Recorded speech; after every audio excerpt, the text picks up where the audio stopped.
Hello, YouTube. Welcome aboard the USG Valor for part 7 of Dead Space with a Therapist. A series that I've been enjoying immensely, and I hope you are too. Please leave a thumbs up to let me know that you're still with us and having a good time. Leave a comment down below. I always love reading those. And follow the links in the description. Come hang out with us sometime live on Twitch or in Discord or any of the other places that we like to hang out. I am very grateful for all of your support of my playthroughs, and I hope you continue to watch this one as well as the others. Let's see what the Valor's got in store for us. I'm sure it's going to be like a birthday party at Chuck E. Cheese, no doubt.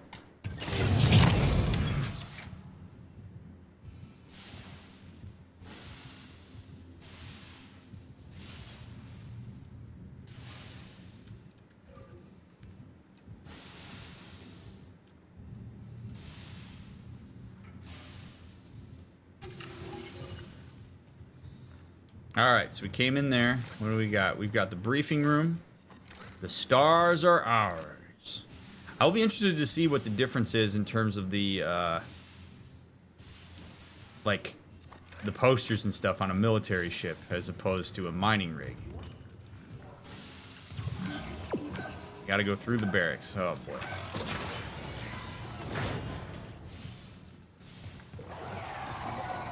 We are almost certainly going to have to fight Chen again. Oh my god, I wonder if that's him. Seize your glory. Yes. Oh! A baby!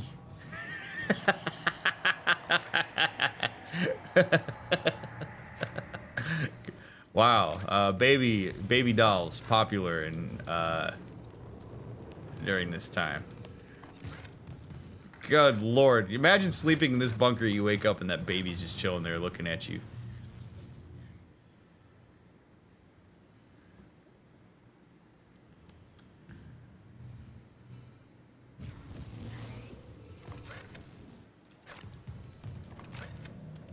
Oh man, the barracks is like a furnace.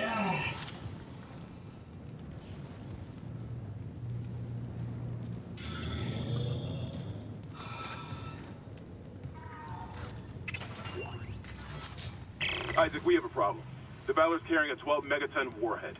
The crash hit the torpedo bay hard. I need you to handle that nuke right away before something sets it off. Handle 12 megatons? You know I'm not a nuclear engineer, right? I don't need you to be. Just stabilize the warhead and eject it away from the Ishimura. Christ, Hammond. No one trained you to carve up monsters with a plasma cutter either. You haven't let us down yet. Don't worry about it. I just need you to handle it. Just handle a 12-ton warhead. No problem.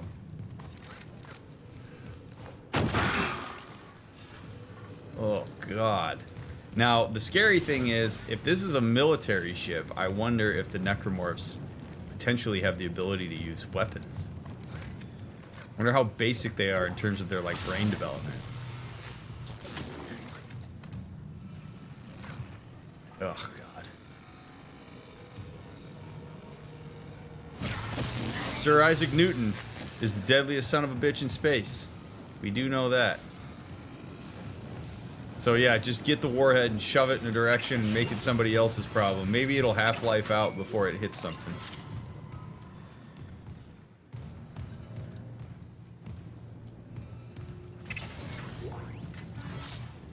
A lot of money on this military ship. Suppose that's not a total surprise.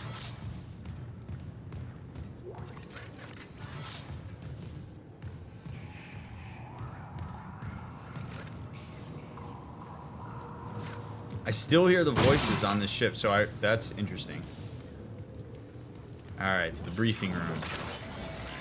Oh, God.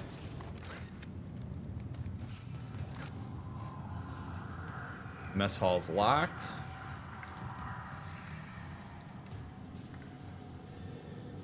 All the detail in here. God, it's so...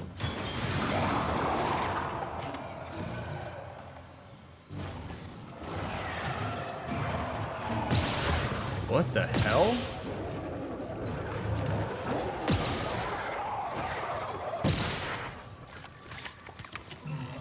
I don't love that.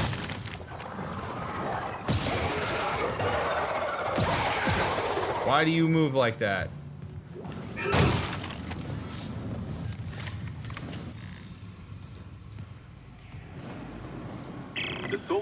had stasis units on their armor. When they were turned, those units merged right into their bodies, changed them. They're fucking fast, Isaac. Stay sharp.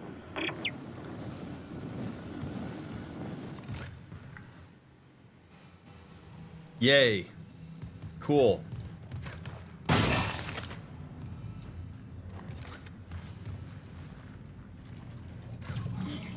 Dispose of warhead. What a mission marker.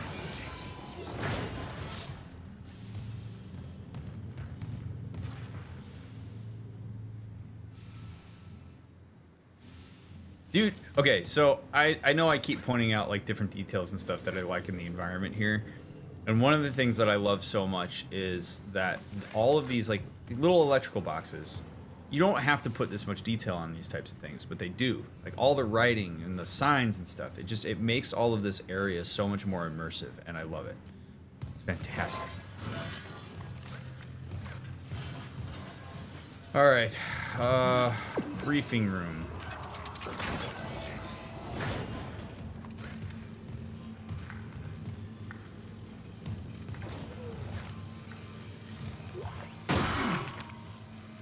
This is Commander Cadigan to all hands. We have been boarded by hostile forces. Hostiles are aliens. Repeat, alien and extremely dangerous. All personnel to arms. Fire at will.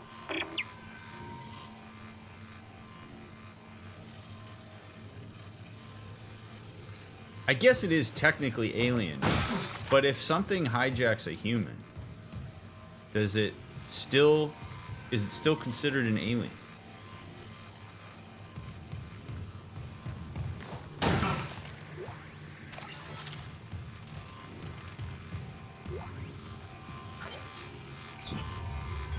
Eyes only, priority black. Attention, Commander F. Cadigan from Chief of Staff Earth Defense. Operation White Light Theater, Aegis System, Aegis 7, Objective Deep Cleanse.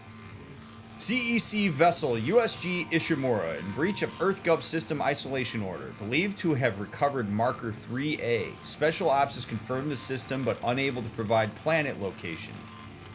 Special Ops advisory follows. Exercise extreme caution. If Marker 3A has been recovered, onboard infection is a credible threat. So they knew that this is a thing. Operational orders. Shock point to Aegis system. Move to position out of local scope range and await signal from Ishimura to confirm location. Objectives. Secure Marker 3A. If infection is present, initiate sterilization protocol of Eurydice. If infection is not present, initiate containment protocol Apollo. All personnel must, without exception, submit a full psychological examination during debriefing. Oh, baby.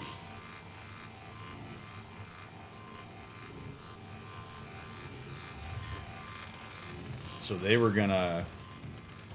So they know that the marker is dangerous. That's the thing, is like, that's what I wonder, is like, did the Ishimura go rogue because it had a bunch of unitologists on board that hijacked the thing, and they kind of had a sense that was going to happen, and as soon as they acquired it, they knew how dangerous it was and said, nuh-uh.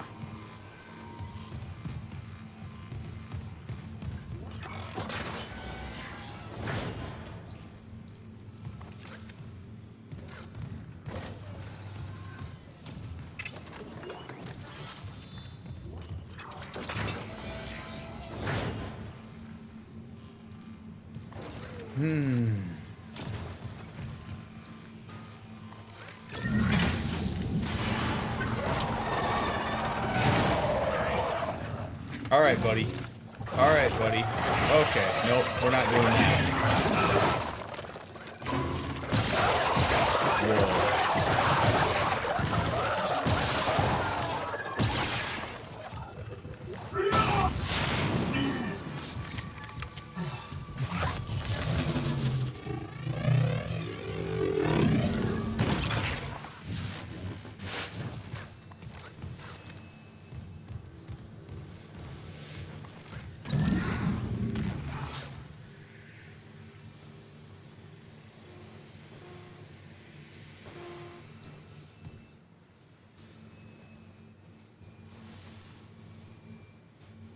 Wait, what are you talking about, Spin?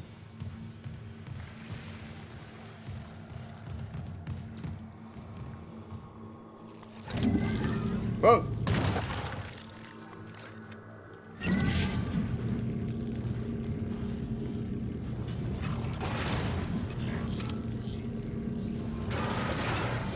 I am obviously going to need this.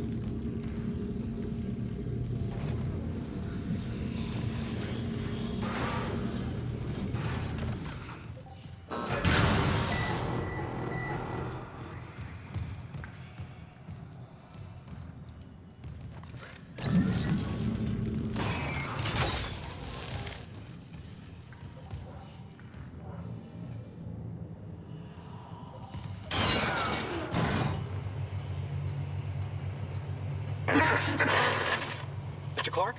Hello? I must speak with you. Who is this? Dr. Terrence Kine, the Whoa. Ishimura's chief science officer. I studied the marker for the church. I'm done talking to unitologists. But the planet won't rest until the marker is returned. You can't leave. Watch me. Oh, Isaac, at least take the call, dude. At least take the call. I mean, I'm all for a general annoyance with unitologists, but if the guy is literally the guy that has studied the marker, I'm not saying that he's even going to give accurate information, but you take the memo, like, take the brochure, see what he has to say. And at the very least, you take that information, you go back to the people that you do trust and see if there's something to be done. But shutting him out like that immediately, I don't think is a great idea. I actually think that he's stymieing himself because of his own reactivity to unitology. I get it. I get why Isaac doesn't want to talk to him. That dude might possess valuable information. Get some context. There's no harm in taking that call, as far as I can tell. It's not like the guy's immediately in the room and going to be able to do anything. Even if you hear him out and everything he says is complete bullshit. Radiation hazard. Oh, good.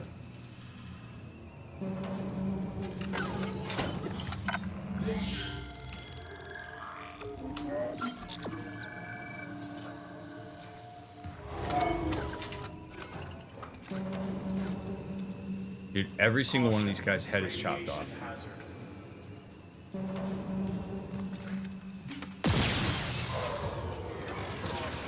Radiation hazard.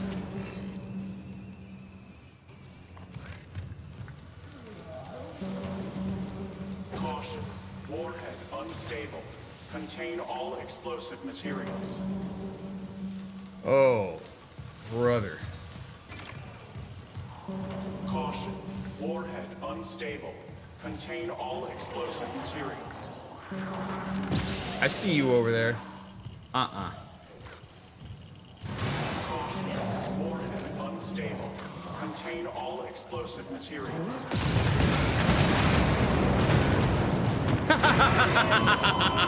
You know what? As soon as I fired that shot, I knew that it was a bad idea. Baron, that counts as backseating. I knew as soon as I did that. Caution. Radiation hazard. Caution. Warhead unstable. Contain all explosive materials. Alright, so if I do this. Caution. Warhead unstable. Contain all explosive materials. Safety clamps disabled.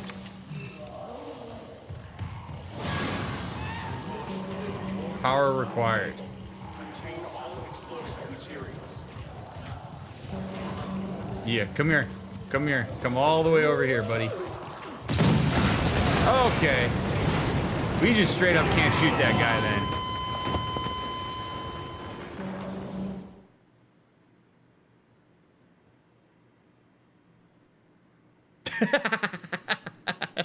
So, anywhere in the room, bad. Fire bad.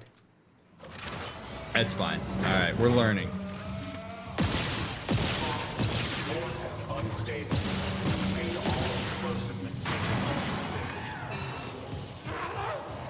Alright, come on, big boy. You come over here. Unstable. I could probably stasis you. That would be the smart thing.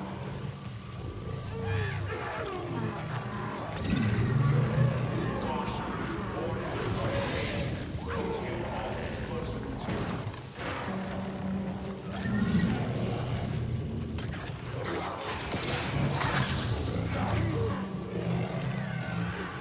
Alright, goodbye. Hope you don't hit anything on the way out.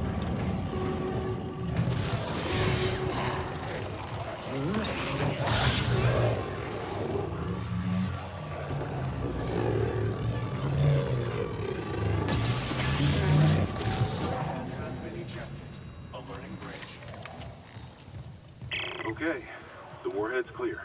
Hammond, this doesn't add up. If the Valor was just on patrol, why bring a nuke? And if they had a target, what's out here except us? Yeah, I know. I'm downloading a munitions report right now. I'll clear your route to the engine room. Grab that singularity core and let's get out of here. So I'm guessing that warhead was the sterilization procedure.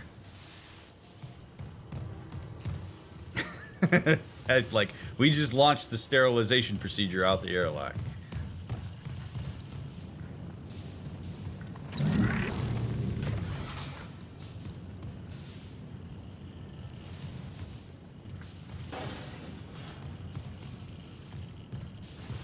We just dropped it. Okay. Well, I nuked myself twice before we figured that out. That's...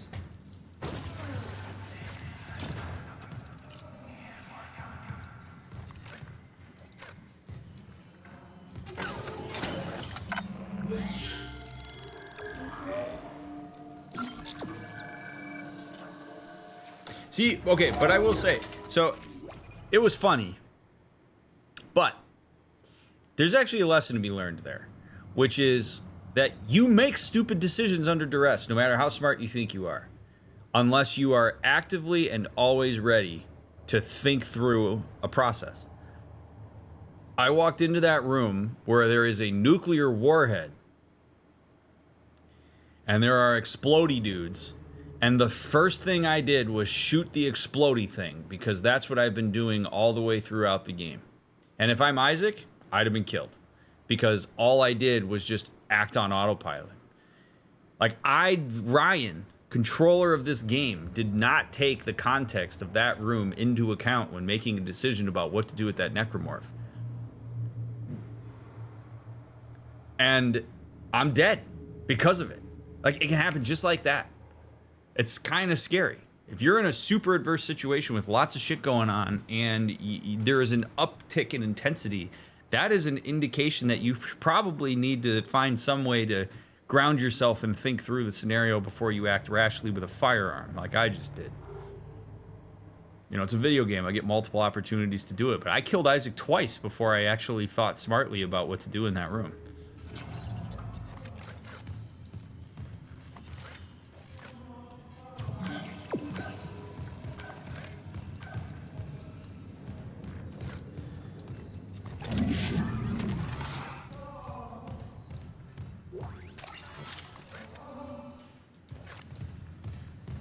Who is that up there?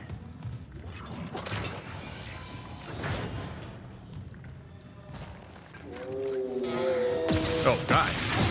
Oh, I hate these guys.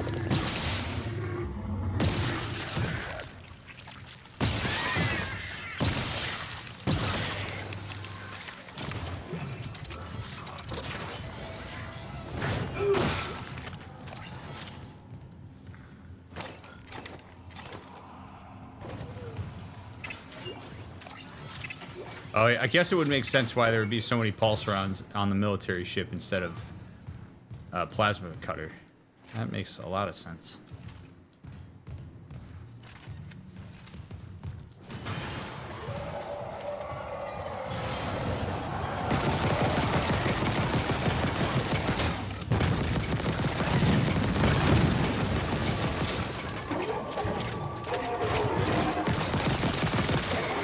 Damn, these guys are tough.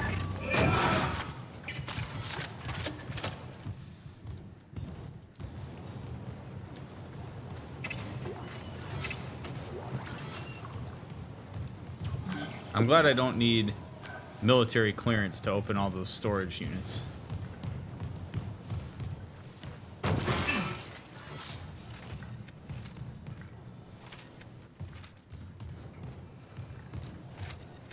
I may have spoken too soon. The USM... Oh, it's not the USG. It's the USM Valor. Yeah, can't open those. So many pulse rounds. Holy cow. Activate the shooting range. Yeah, why not? Shooting range online. Caution. Live fire exercise.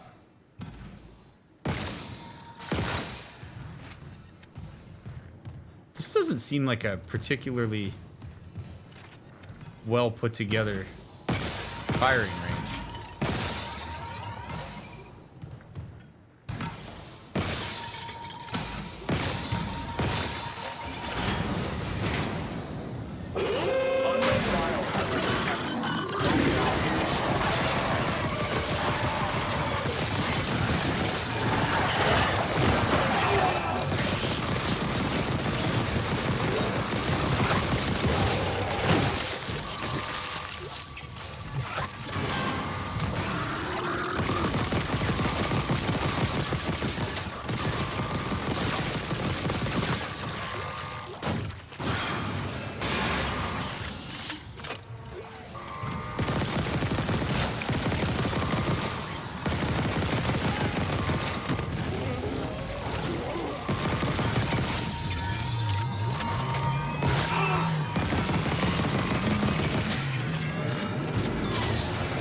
Boy, I got more than I bargained for there. Quarantine lockdown disengaged. Error. Shooting range out of service. Please contact maintenance. Boo. The voice of that PA sounds a lot like Keitel from Destiny. I wonder if it's the same voice actor. I got a score of 500 though. It's not bad. Could have been better.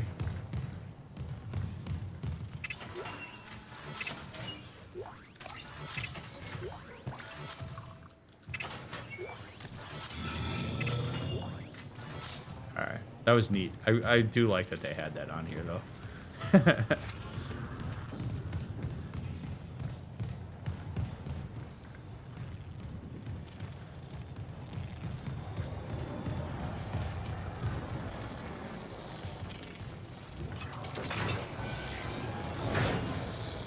Pulse rifle seems like a decent weapon. It's alright. I like the plasma cutter a lot better, but it is pretty decent. The Infirmary. Oh, brother.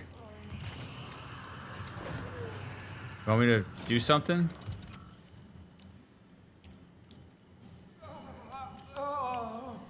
Hey, dude, you want... Okay, yeah, I thought that might happen.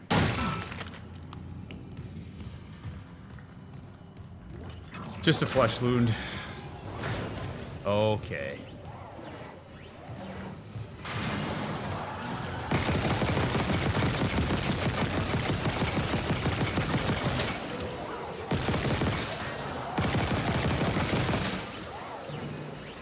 It's kind of nice that I can slow those guys down by shooting the stasis pack. I do like that.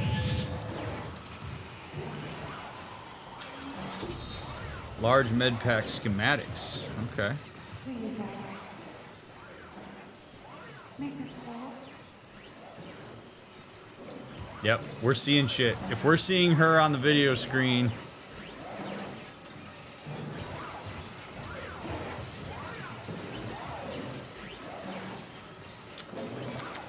does not bode well.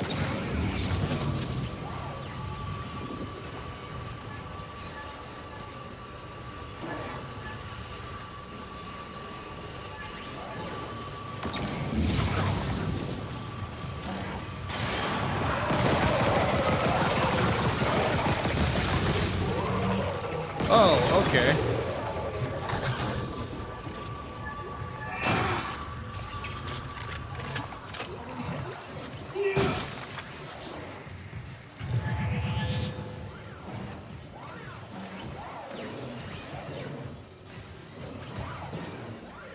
I wonder what that laser thing actually is. Why do you believe she's a hallucination? Because when we saw her, her mannerisms were entirely different from every representation we've seen from her. And there's been a couple context clues that other people have seen things when the marker is nearby, and so my assumption is that we're either hallucinating or, I mean, maybe she's possessed at this point, but there's been some real incongruence between her presence and what we've heard in, like, audio logs and shit. It's Chen. There, on the rig link. Did I lock him in alive? Chen's dead. You know that. I know my own fucking corporal. Chen, come in. Yeah, and there's another one. So Hampton's hallucinating Chen. So like this is messing with people in a big way. So like, and that's a scary thing, man, because if everybody's getting to a point where they are questioning their reality, this whole thing becomes a literal nightmare. Because you don't know whether you can trust your own eyes and ears. It's like the environment and the circumstances, and I don't use this word lightly, it's like the environment and circumstances gaslighting you.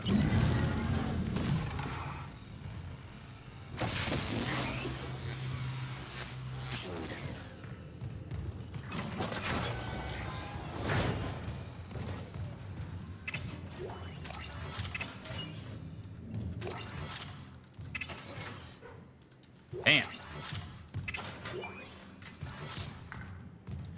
A lot of money and bullets.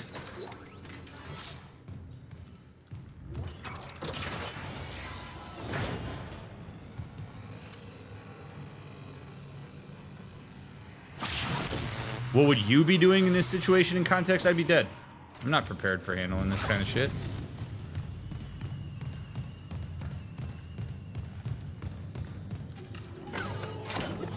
I might have shot myself already, if I'm being completely honest with you.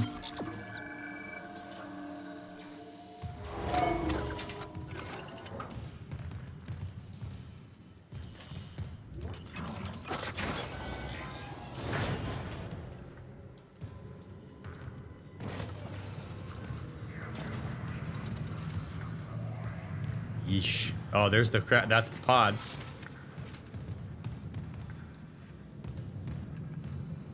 At least I'm assuming.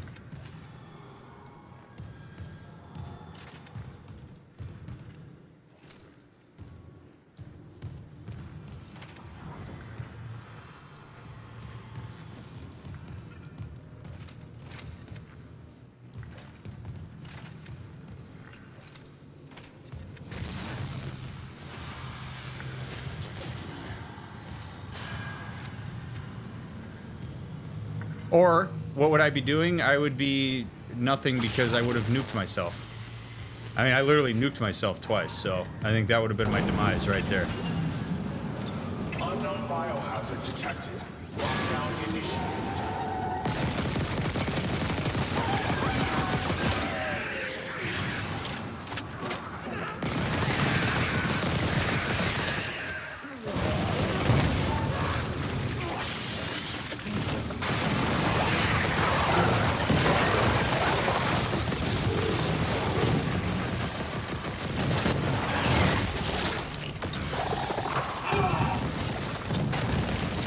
Damn, dude, these guys are strong.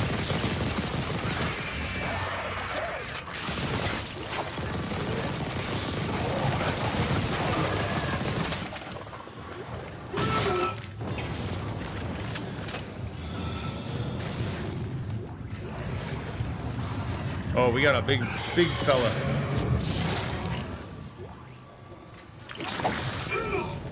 Is that a baby? What the hell?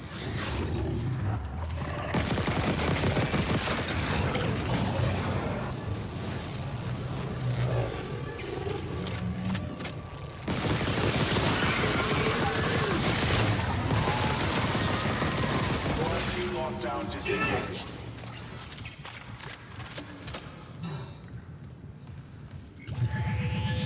Ooh, baby.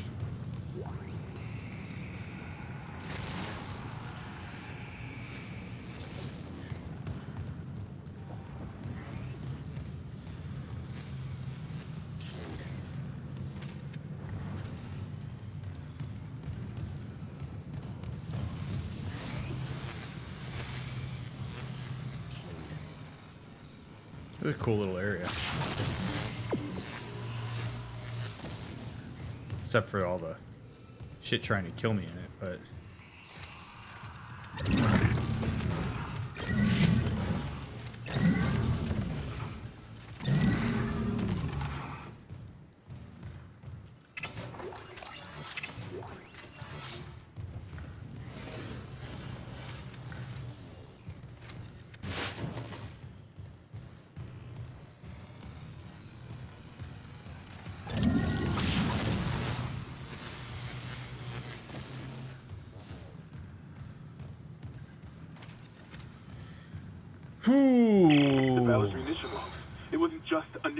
came loaded for war, seek and destroy. This was no patrol. They knew about the Ishimura. Someone knew. Yeah, absolutely We were all did. dead from the moment we arrived. Hampton, keep it together, brother. Stay present. Focus on your surroundings. Focus on your logistical reasoning, as hard as it is. In some ways, not trusting your own eyes and ears right now is going to be beneficial to your survival. If you trust everything you see, we're going to be in trouble. Warning, extreme radiation. Cool. Probably only like 3 microsieverts. Or what, 300 Rontgen, or however it goes in Chernobyl. I don't remember the terminology. I'm not a radiology guy.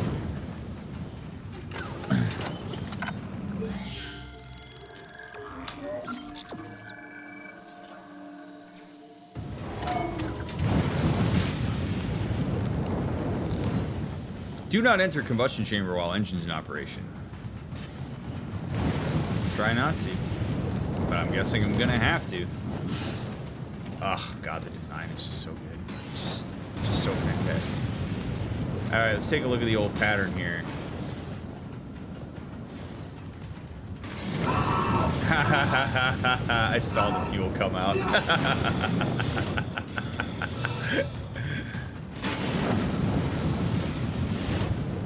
It's fine. I was cold. I needed to heat up a little bit.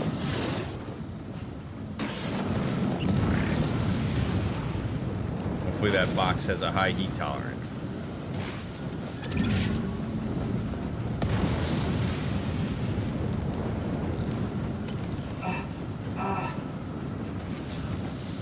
Ooh, this is interesting. I want to get over there. Do I have to do this? Oh, it didn't work. Oh, no.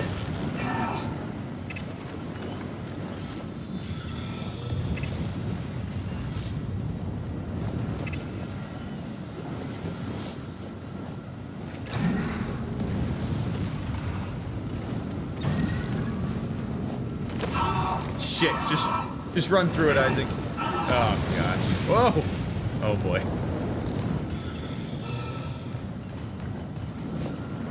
This is a terrible place.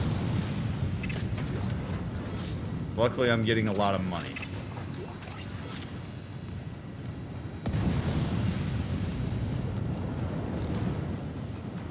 Alright, come here. Oh, shit. Oh, God. Come here, box. Oh, my God.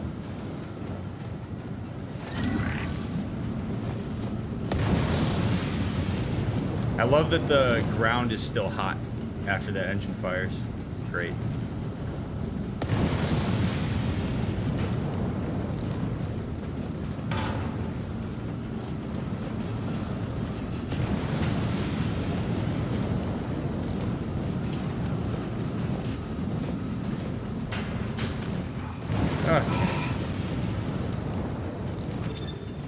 Fire suppression system elevators. Well, why don't we go ahead and suppress those fires?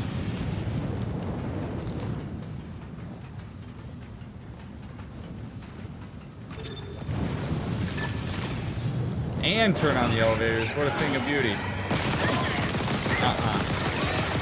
Back off.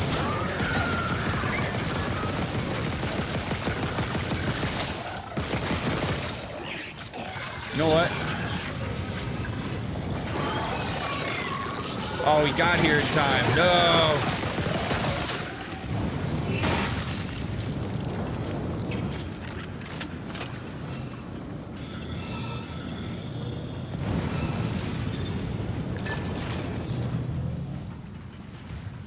Damn.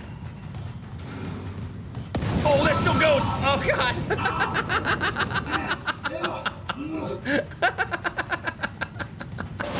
Oh, hello!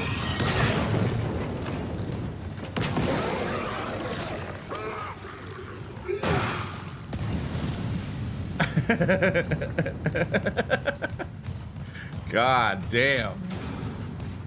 The Valor is scary. I don't want to be on the Valor anymore. I'm over the Valor. Holy shit. Ishimura is Easy peasy in comparison. Oh my goodness gracious. All right. Wow, you just... Look at this floor. A vented floor. Above... Biohazard Wow. detected. Lockdown initiated. Oh, shit. Hampton, no, dude. Another malfunction. Half the Ishimura's in the red. Someone get the door open. Dude. No. What did that thing do to you? Help me get him to the Kellys. Shoot him. It's not Chip. Shoot him! What? Brother. Jim? No. Helmet! You're what, Joe? Oh, God.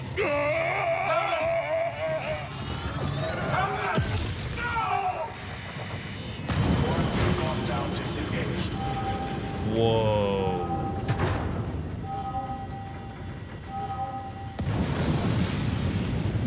Brother, man, I want to know.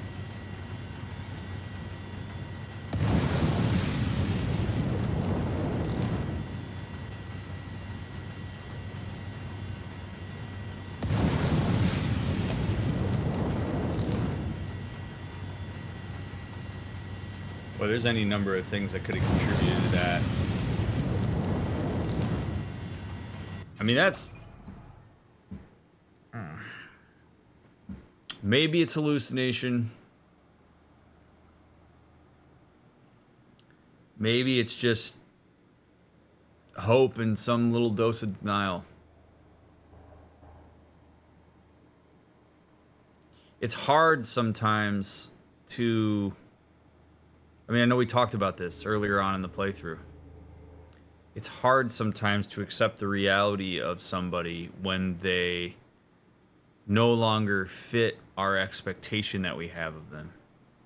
This is a, I mean, Chen turned into a necromorph, so it's a very concrete example of Hampton still somewhere inside of himself believes that that's Chen and that they could do something to save him, and that actually ended up costing him as the result of that.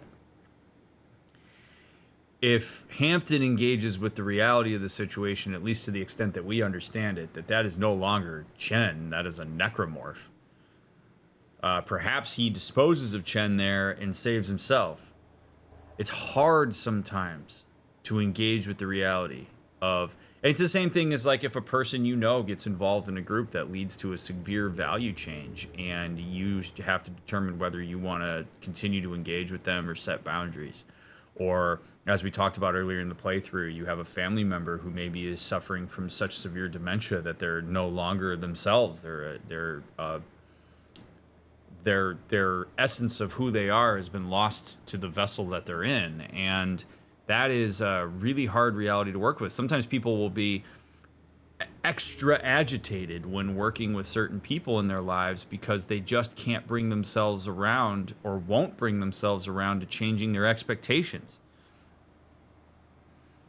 They will keep trying to jam people into their pre-existing expectations. If you find yourself in situations in your life where certain people are not meeting your expectations and you keep trying to jam them into that and make excuses for them, and then it becomes to a point where you're making decisions that are to your detriment, you ought to consider changing your expectations and engaging with the reality of the variables you know you are working with rather than the ones you wish you were working with. And I think that might have saved Hampton here. It's really sad.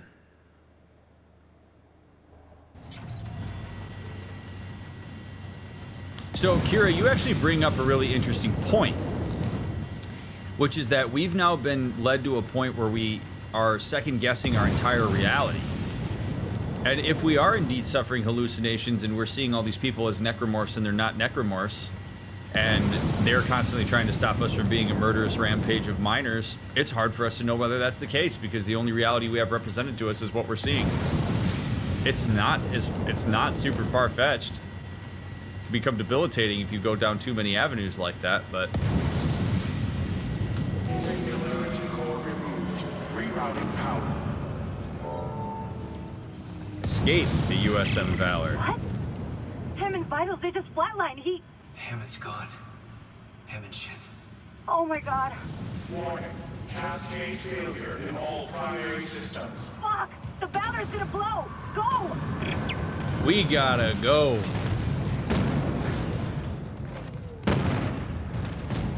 Warning. Primary systems failure. Evacuate immediately. Might as well stop and save while we still have power.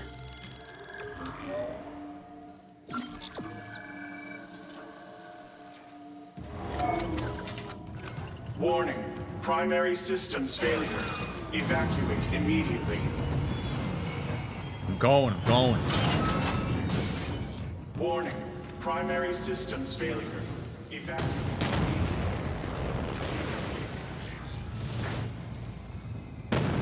Warning. Man, they made this giant-ass mess hall, and we're not even gonna really get a chance to enjoy it.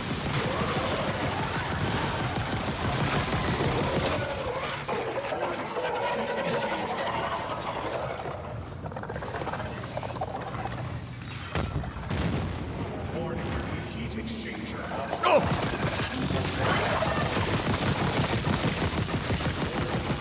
I was not expecting them to be right behind me like that. Warning. Heat exchanger offline.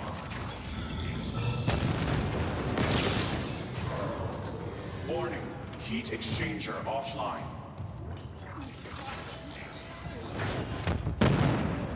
Run, buddy. Oh, we already went in there. Warning. Heat exchanger offline. Oh, okay. I guess I do have to go Warning. through the Heat barracks. exchanger offline.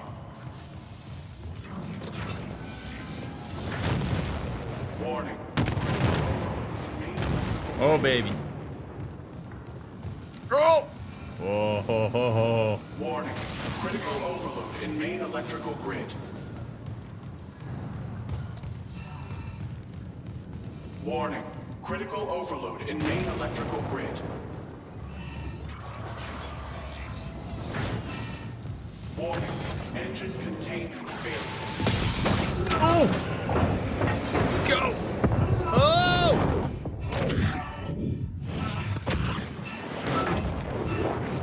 Woo! Oh, find something to hold on to, Isaac. Oh! Warning. Incoming debris. Sealing blast door. Wow, that was lucky.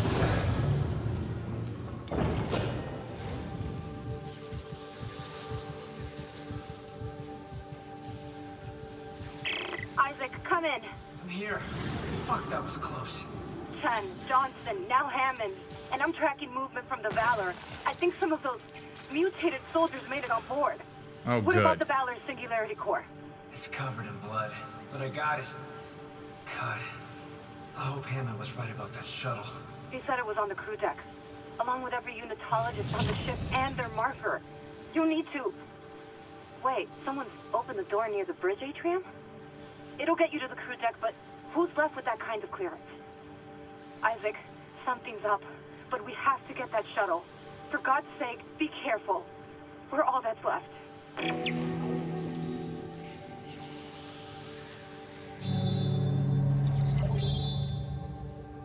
Jeez. I'll be right back. I gotta pee. Well, no, I'll wait till my wife goes to bed. I can hold it. I can hold it. If Isaac can get through this terrible day, I can hold it.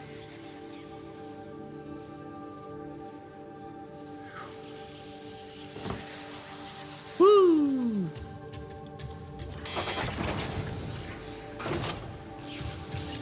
Exiting zero gravity. Isaac doing his best Master Chief impersonation on that get out of the exploding ship dealio. Alright, I already went in here.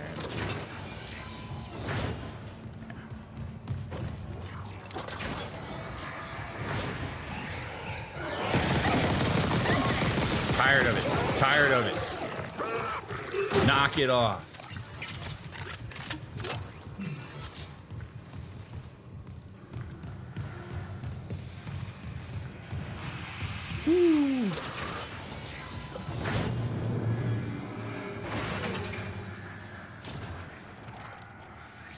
Okay, back aboard the Ishimura, which, you know, I don't love. But I like it better than the Valor. For now. Anyway. Glad to know that the soldiers made it on board, though. That's good. That's fun. I do kind of wish... Oh, this room again. Oh, I know where we are. Okay. I do kind of wish that there was like an indicator that would tell you whether you've been in a room before so that you don't have to keep checking other than having to check the map every 5 seconds. End of Days, Chapter 10.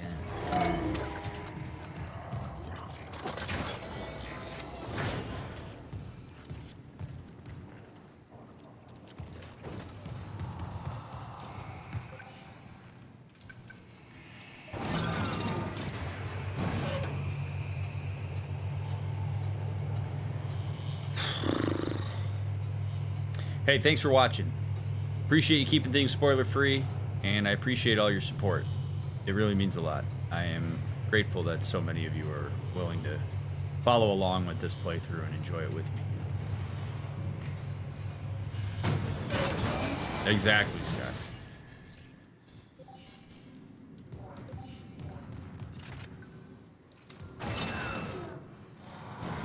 All right.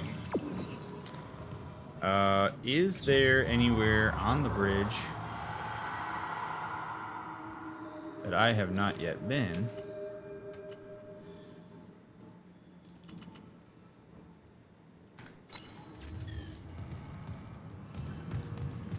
I actually do want to go back down here real quick because I remember there being a, it was like, oh, this person's rig not found or whatever.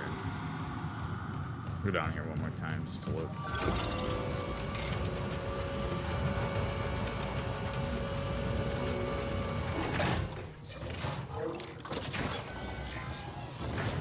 Started it all right there.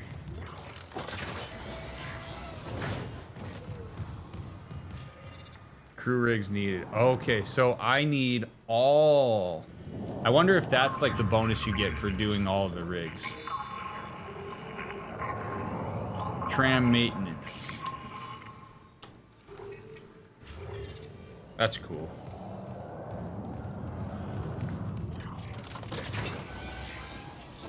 Yes, that is a spoiler, Mimi. Any information that I don't already have is a spoiler. And again, I know that I'm rigid about this, but it makes my playthroughs what they are to not have any idea what's coming, because I can react to them organically and sort of process it as it's happening. If I know things that are already going to happen or whatever, it kind of ruins the vibe. So that's why I always say, if you're not sure, if you have to ask the question, is this a spoiler? You should probably assume that it is.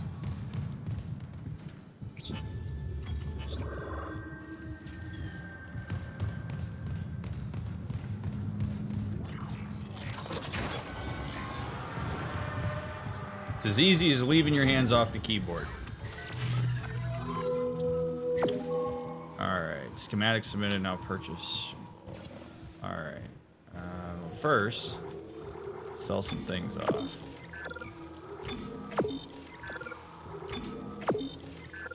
Dude, for all the ammo we picked up, all I have left is 112 bullets. Wow. That's crazy.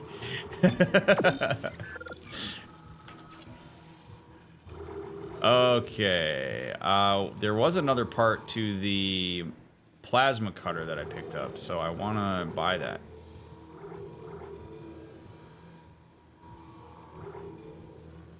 At least I thought there was. Or did I already purchase it?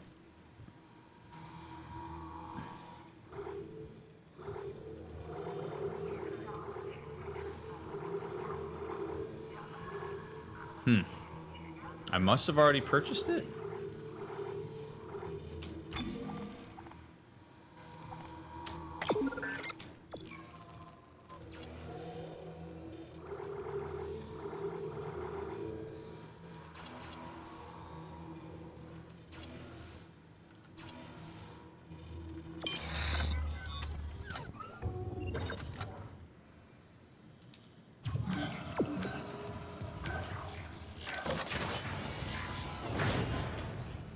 don't recall whether we went into this area yet.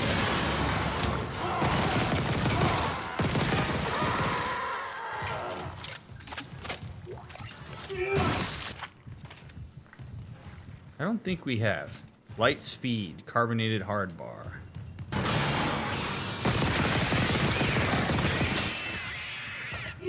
Over it. So tired of these stupid ass necromorphs.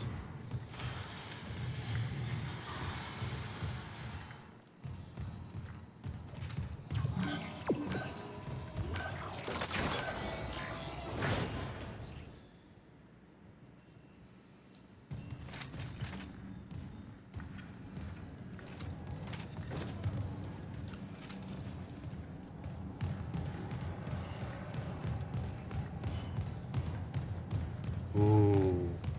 We're going back to the original spot.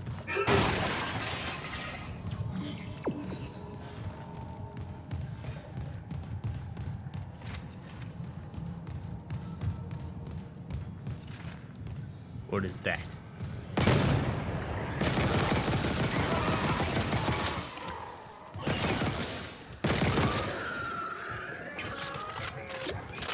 Here we go.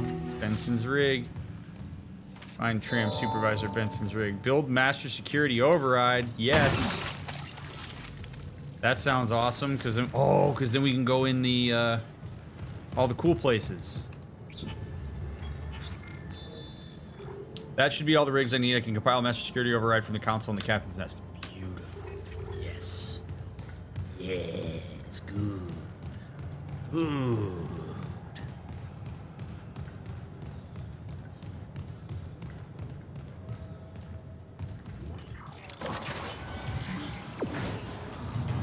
I'm interested in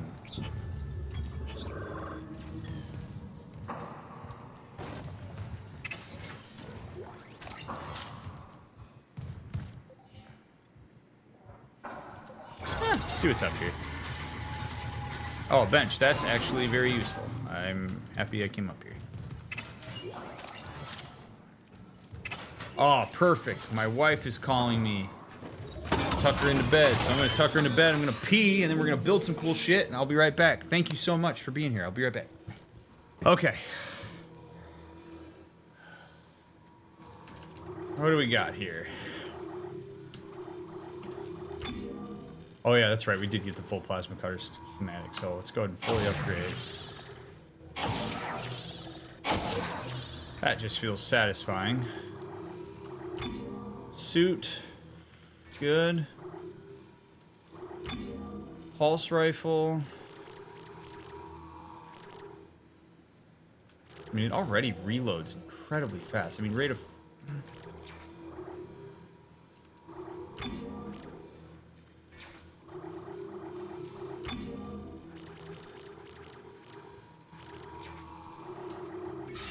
I'm gonna leave it at that for now.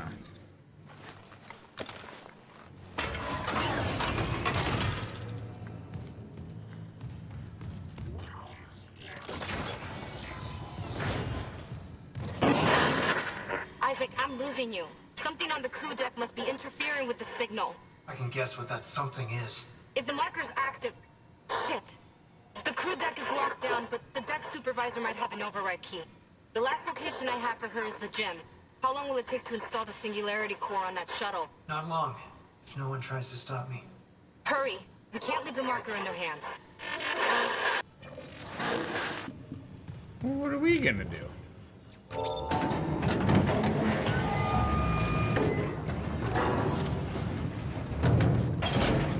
Lifting station lockdown.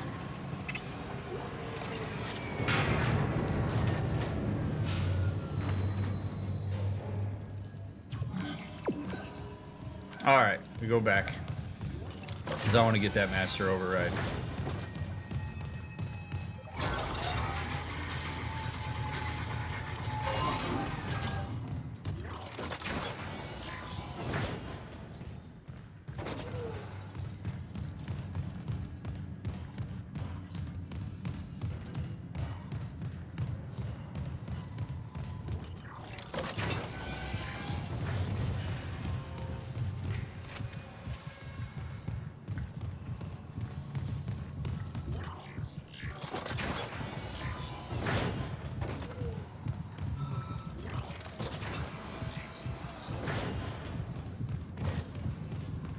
I do like that the last thing I got was close to this, so I don't have to traverse the whole damn ship.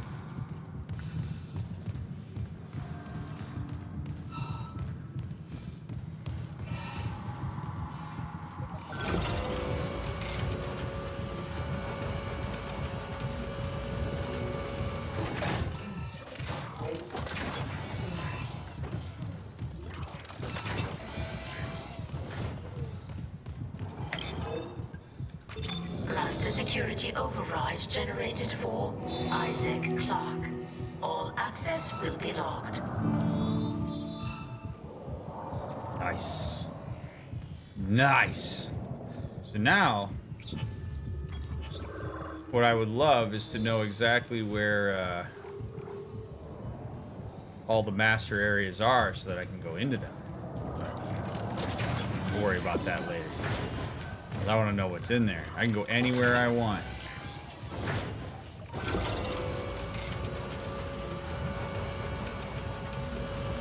Thing of beauty.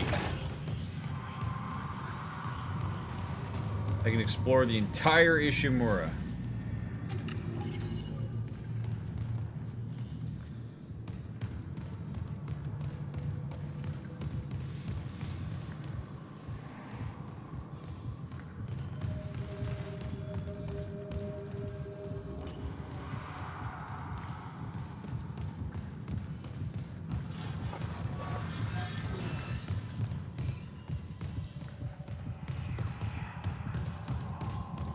Now I'm just going to be looking for master override doors.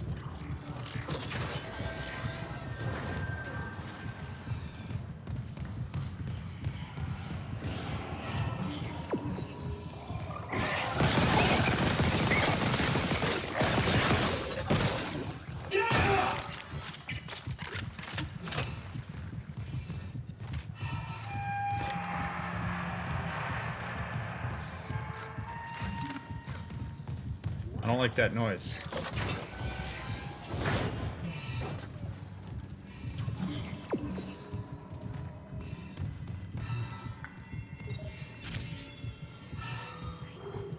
Crew deck.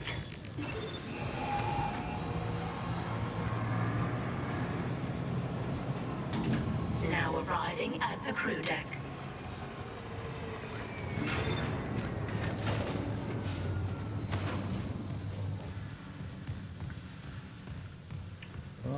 Okay, here we go, everybody. Upcoming section contains depictions of suicide. Oh! Oh boy. Okay.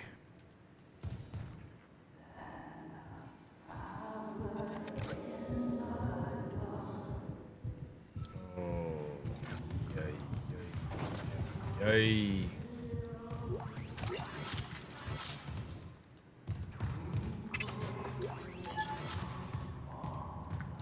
Wow.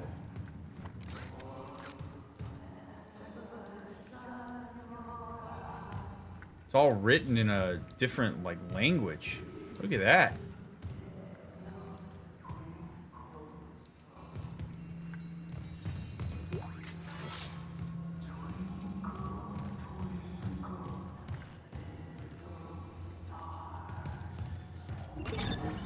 All right, we're going to talk about that in a second.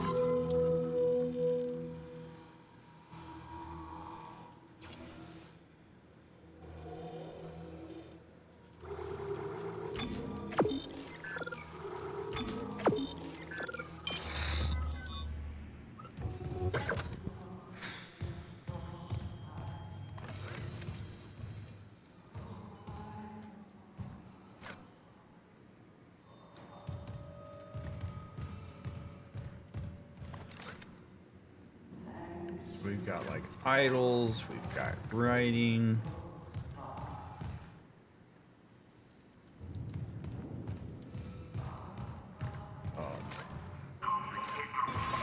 All right, so I obviously don't know the exact circumstances yet of how this specific instance came to happen. But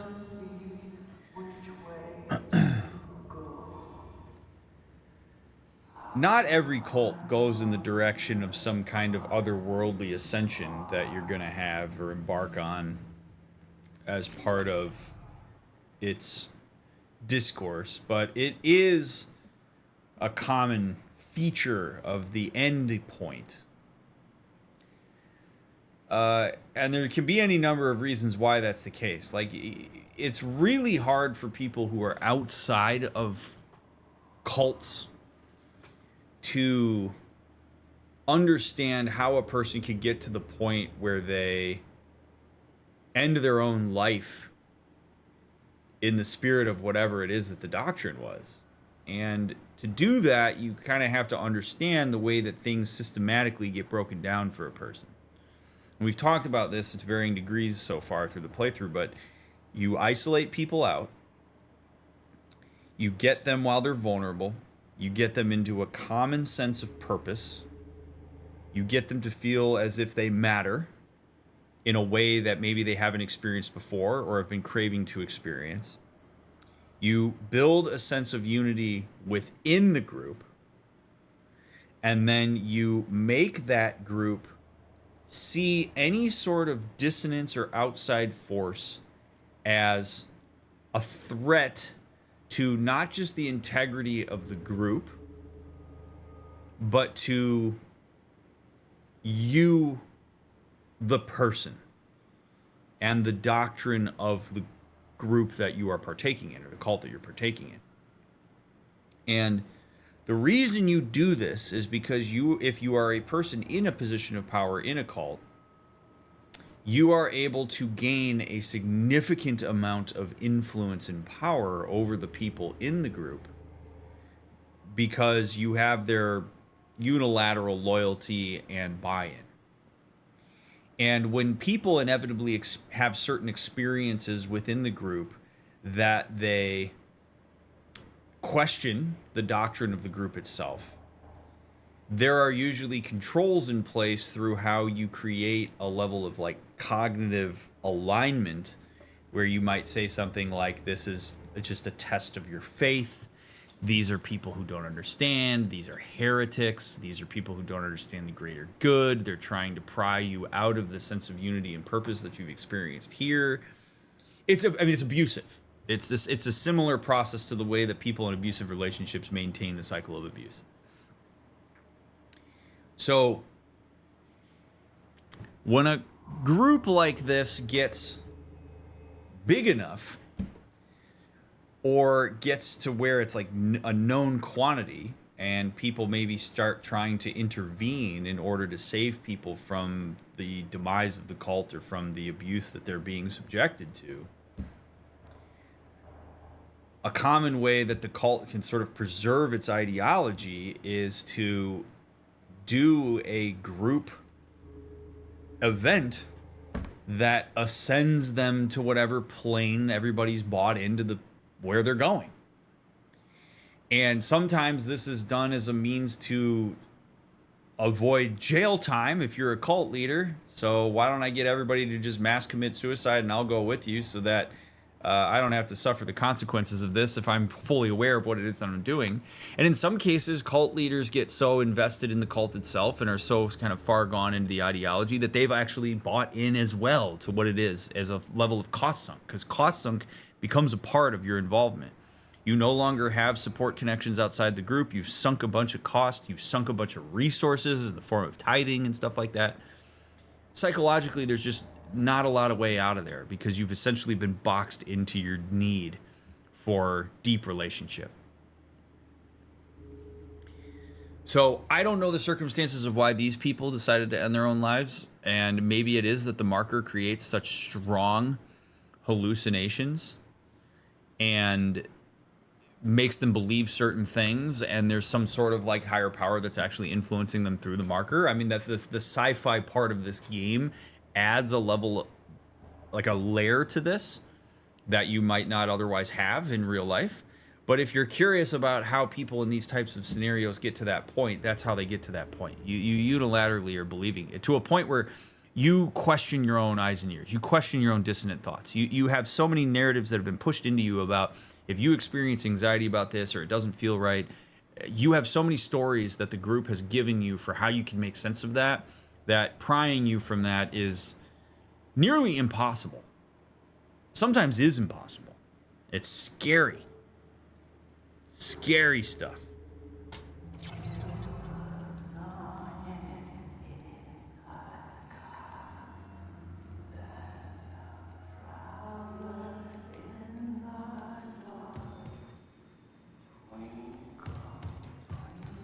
And they're just playing the Twinkle Twinkle Little Star song in the background the whole time. It's great. Love that. Crew deck keycard needed. Okay. But yeah, look, you know, these people have like bags over. They suffocated themselves, dude. Like that's, you want to talk about a horrible way to go. They didn't even go out in like an easy way. They asphyxiated themselves.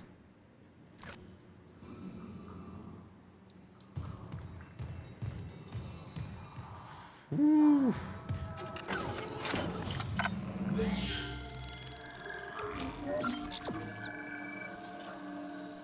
At least it looks like they asphyxiated themselves.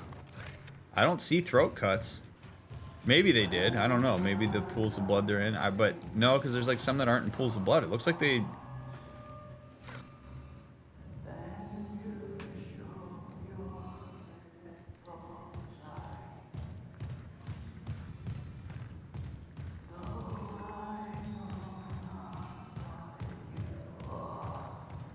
One more, Baron. I'm going to have to time you out, bud.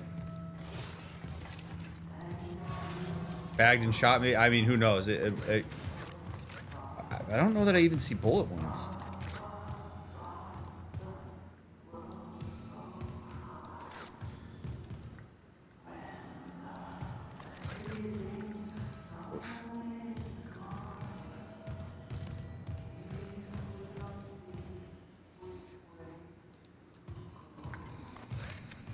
All right. Well, what a I mean, just kind of an incredible setting that was created there.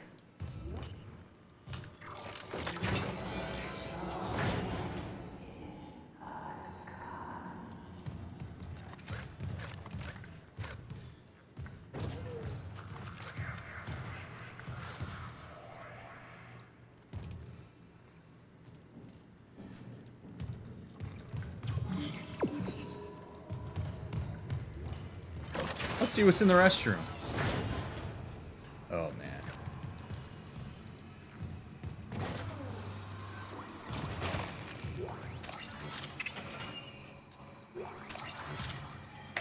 Clearance confirmed.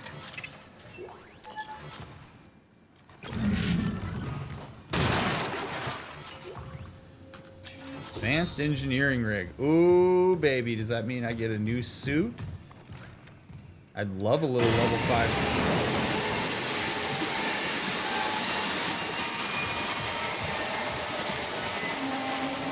Dude, these loud water systems in this ship are just cool.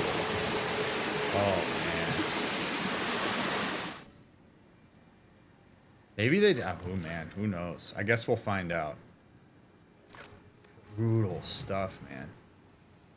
And what's wild about this whole thing is that these people likely... I mean, some of them consented to this fully. And probably went out willingly. We're like excited about this. We're like, I'm gonna die and I'm going to transcend to a higher plane. Like in a very like backwards kind of way. Some of these people may have died more contented than any of us will. Because they truly, fully believe that they are going somewhere better. Heaven, higher plane, whatever it may be. Like, I'm excited to die. This is the moment. Fully consented, to the extent that you could say that somebody who's been manipulated and gaslit to the extent these people have could consent. And there were probably some people that to their last moment felt a sense of dissonance and then went along with the group because of cost sunk. I find cults to be incredibly interesting. Like I find it's why we talk about it to the extent that we do in games where it's part of it. Fun little fact about me for anybody who's interested.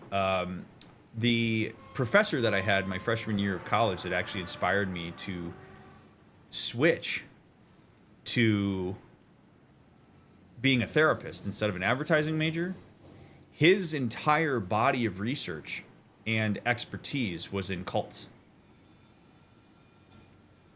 And his class, the sociology class I took, was this like incredibly deep dive into cults. And I was fascinated by that too. But man, when you have an understanding of the way that the human brain works and the way that people get inducted into groups, you start to really understand that like cults are not that difficult to form under the right circumstances. And it's scary, dude.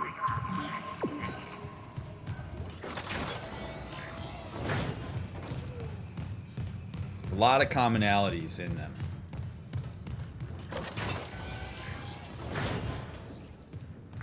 All right, another 0G room. You know, Isaac lost his mother to it. Use the kinesis module to grab the ball and shoot it into the rings before the timer runs out. Beating each level yields a reward that can be claimed from the lockers. When the center of the ring lights up, target that ring for a score multiplier. Play ball. Are you kidding me? Hell yeah, we're gonna do that. That sounds fantastic, as long as some stupid-ass necromorph doesn't ruin it. Entering zero gravity. They could form through a Twitch stream. Yes, they could. Yes, they could. They can form through anything. You just have to have the right circumstances and conditions for it. Starting game. This is awesome. Where's the ball?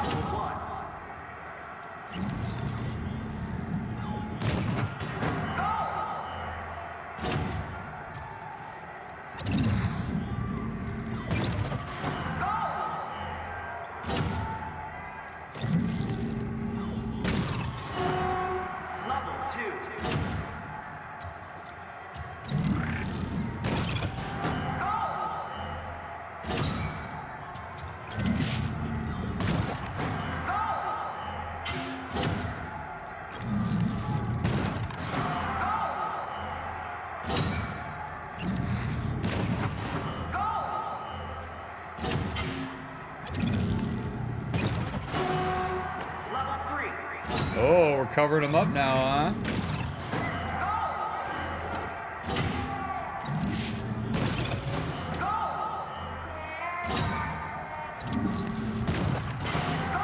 Who's saying my name right now? Oh.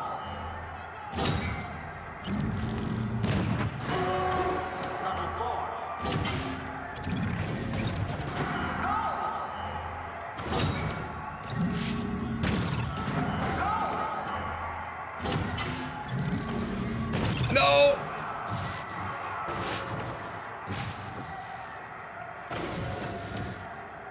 Wait. Oh, you're saying I can...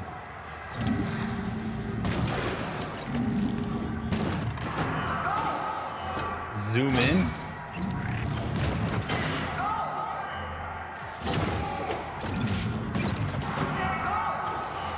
Oh, man.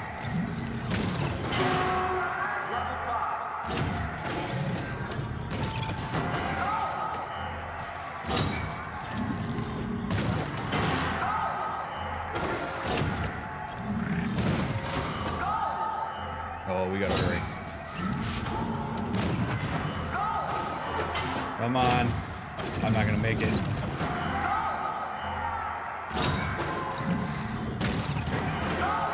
Nope, not gonna make it. No. Come on, one more. Oh! Now I'm really not gonna make it. Wasted too much time.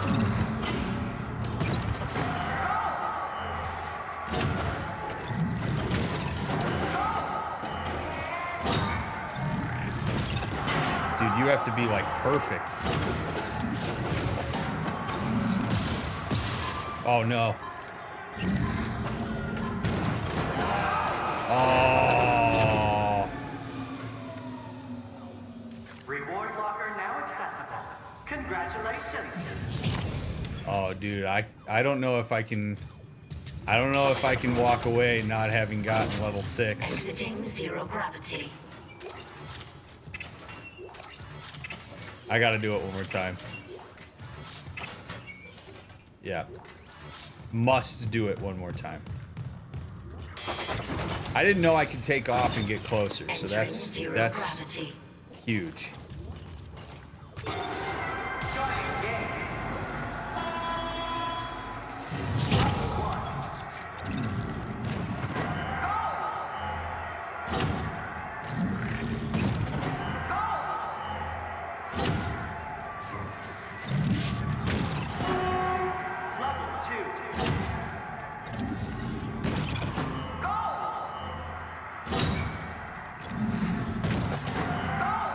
Let's go. Come on. What the hell?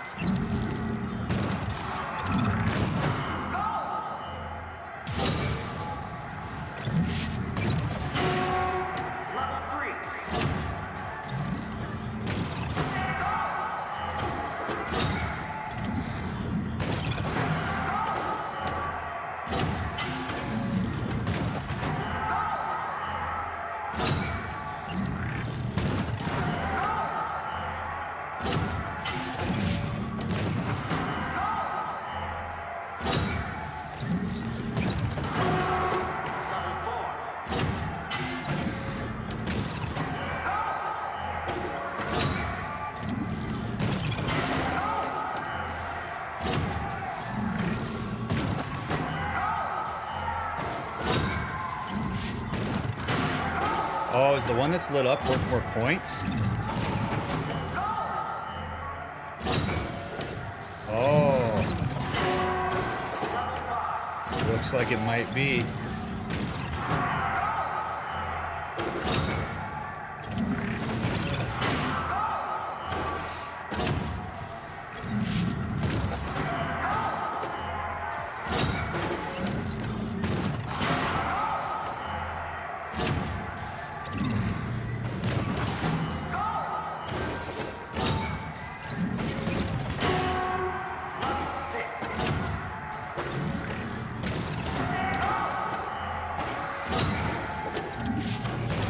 Oh.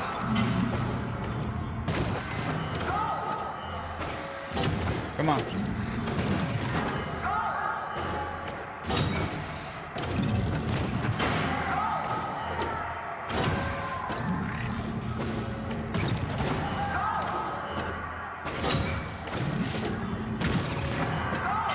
Come on, baby. 30 seconds. Let's go.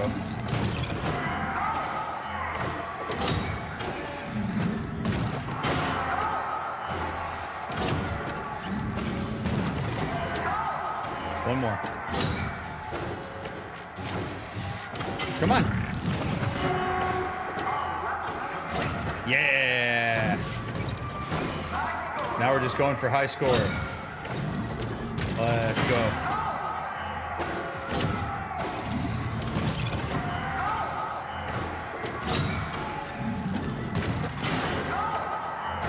Can I get to 300? Probably not. Oh, not like that.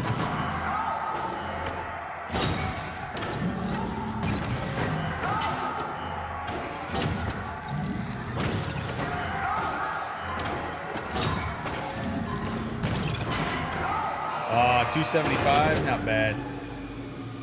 I wonder what the world record on that is. Reward locker now accessible. Congratulations.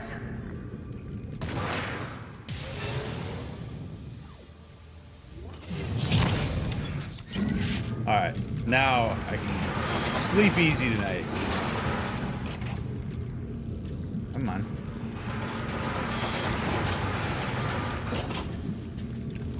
Exiting zero gravity. What do you got for me?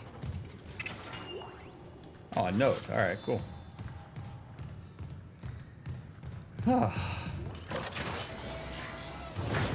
Seems like this would have fit better earlier in the game. Right? It is a very bizarre thing. Although I guess it makes sense for being in, like, the crew quarters. So it's like a recreational area. I do like the juxtaposition on that. With, like, you've got all these dead cult members in this room, and then I'm sitting here playing basketball. 60 grand! Oh! Wow. God, can I even get to 60 grand with my inventory? No. Whoa.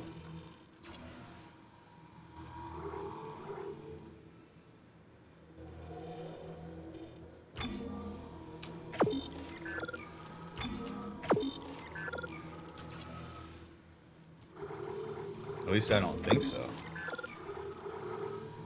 What do I got? 6, 7, 10. You put me at 56. I really want that suit, but I'm gonna like...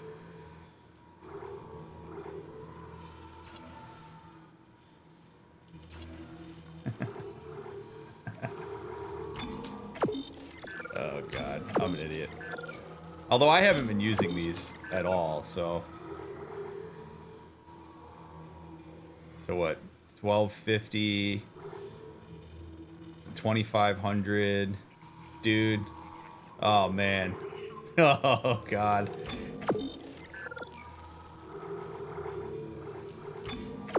He's a madman.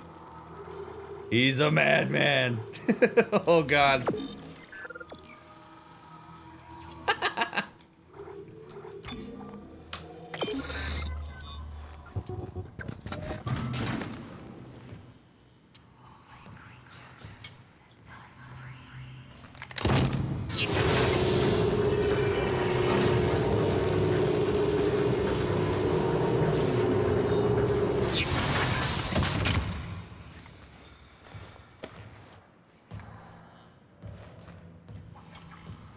Worth it for the sick fit? It really is, man. I mean, look at this. Your boy's looking fantastic. Your boy can't afford shit. But, you know, whatever. I'm house poor now. Oh, that's hot. That is hot. Yes, sir.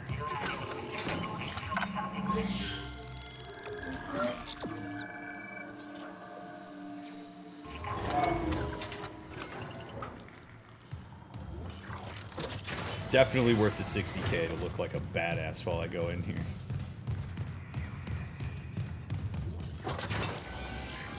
We got lots of nodes to use to... Oh yeah, baby. This is gonna be good.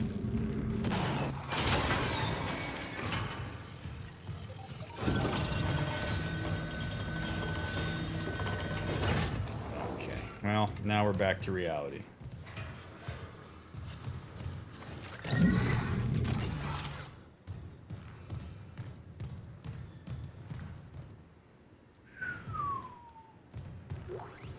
Oh.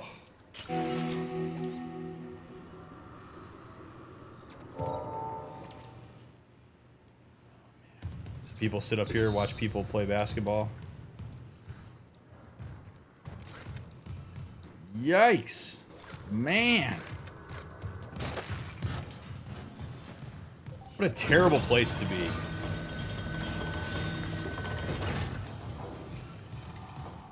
I feel like we just watched The Last Dance and relived that incredible run, and now it's actually 2023.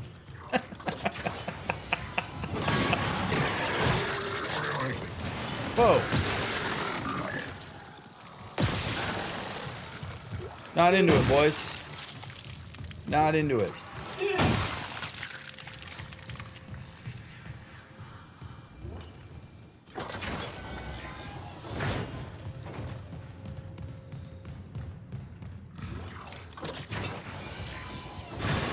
You're new. Yeah, I'm gonna say you weren't here last time. Nope, nope. You stay away. Hey.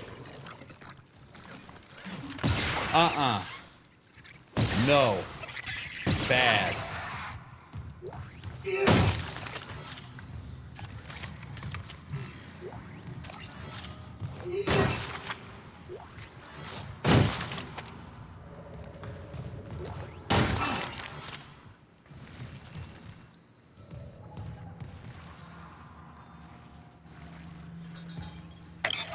Unlocking security card. Alright, take me there. Investigate Mercer's quarters. Ooh. Kyne said that Mercer moved all research on the marker to his quarters on the crew deck. Nicole, tell me you didn't walk into a trap. I have to go there. I have to know. Yeah, absolutely we're going there.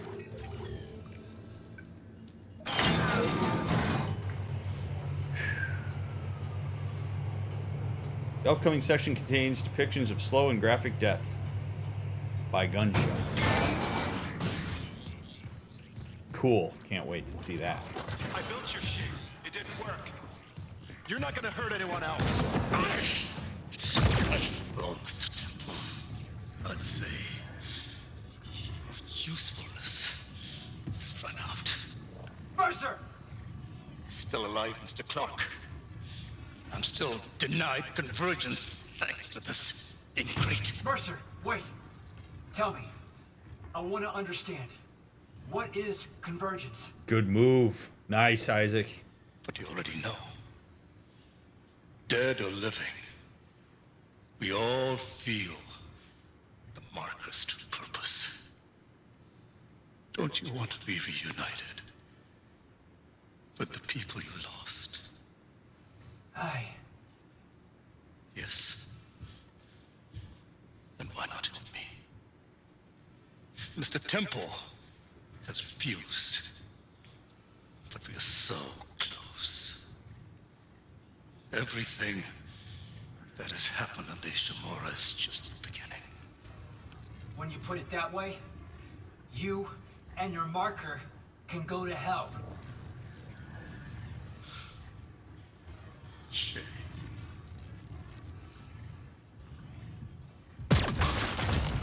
Oof. God damn it!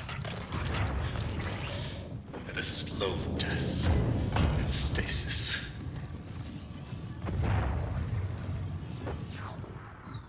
I think your death will come faster.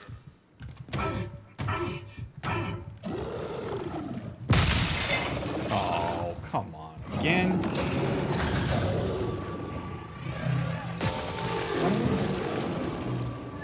Escape the hunter.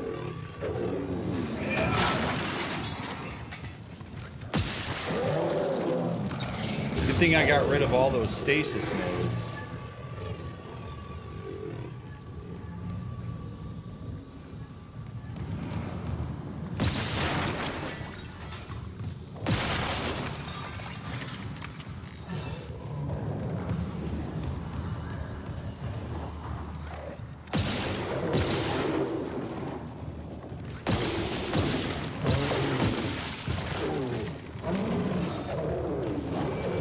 Man, I don't get to like properly appreciate this room.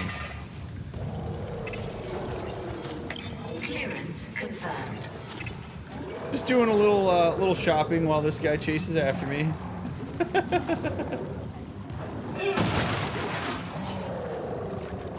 Got your legs back? Good. Good, good, good. You feel better? Good. They're gone again.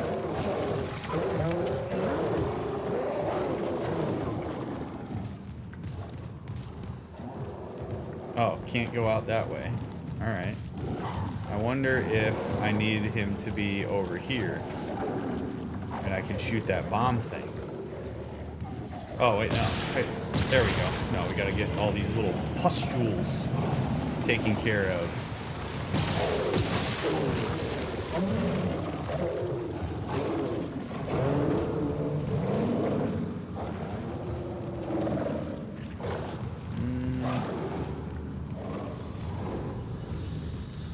Oh, that's the shit. That's the freaking marker right there. Whoa, no wonder I feel weird when I get close to it. Whoa, whoa, whoa.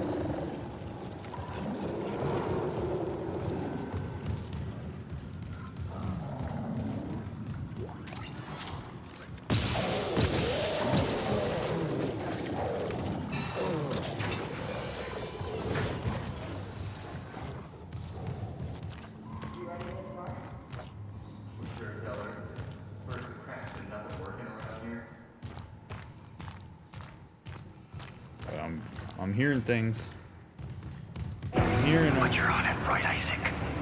Everything everything's gonna be just like it was.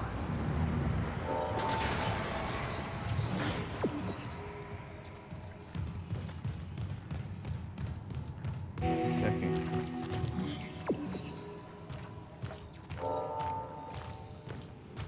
Third way to the shuttle. I don't want to do that yet.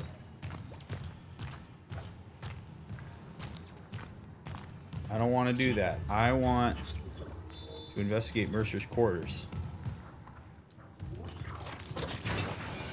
Buddy's still here?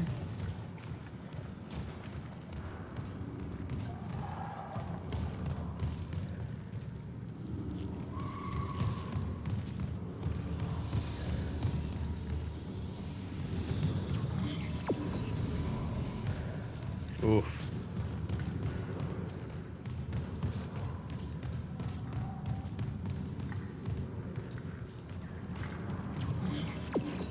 Alright, so in order to do that, I gotta get up this elevator, which means I gotta find the other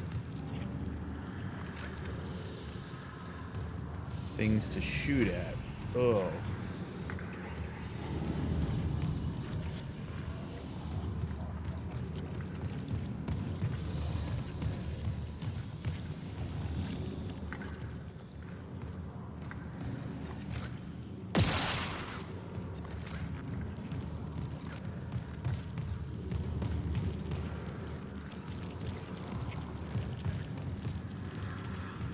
Huh. Where are you?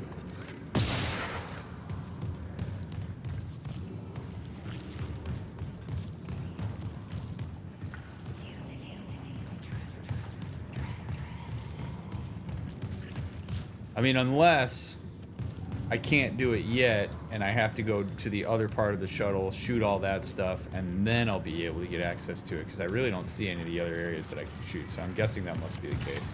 Because that unlocked this door.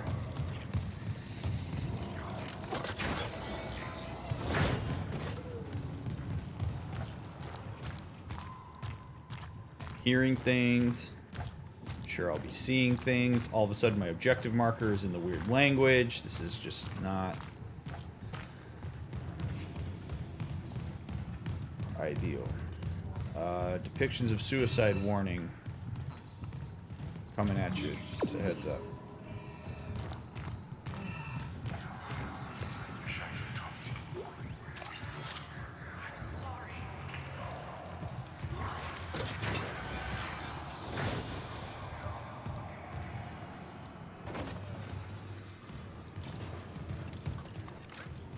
Oh my goodness. They are everywhere. I wish I could talk to you. I don't.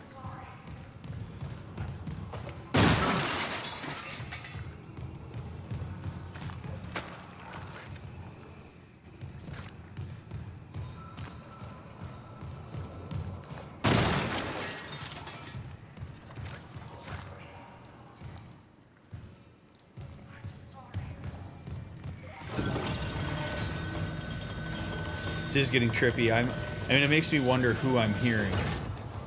You know, is that my mom?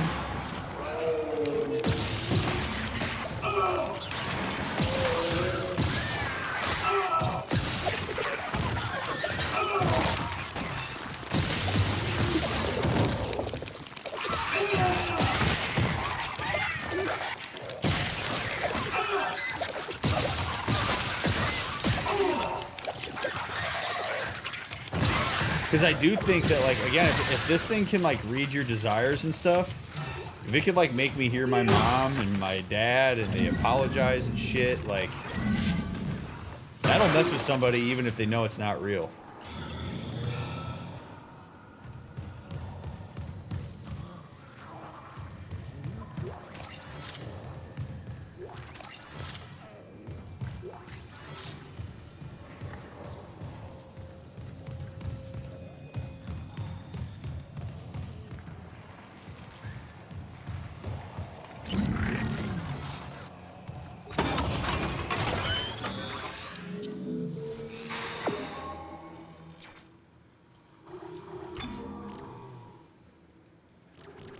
Wow, this still isn't filled out.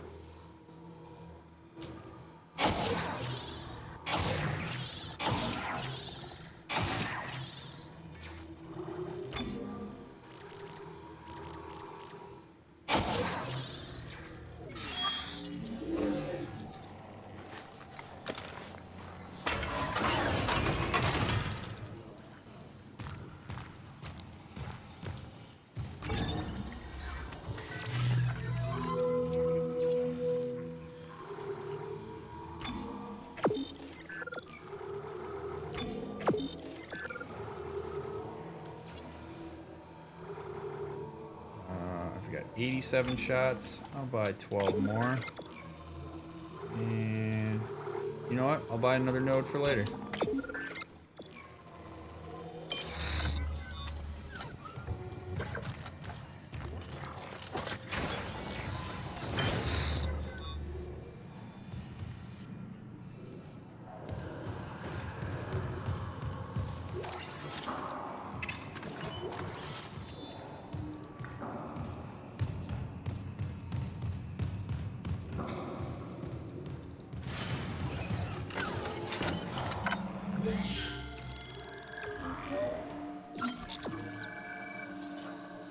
Heretic kind. The marker stands ready. Convergence is imminent.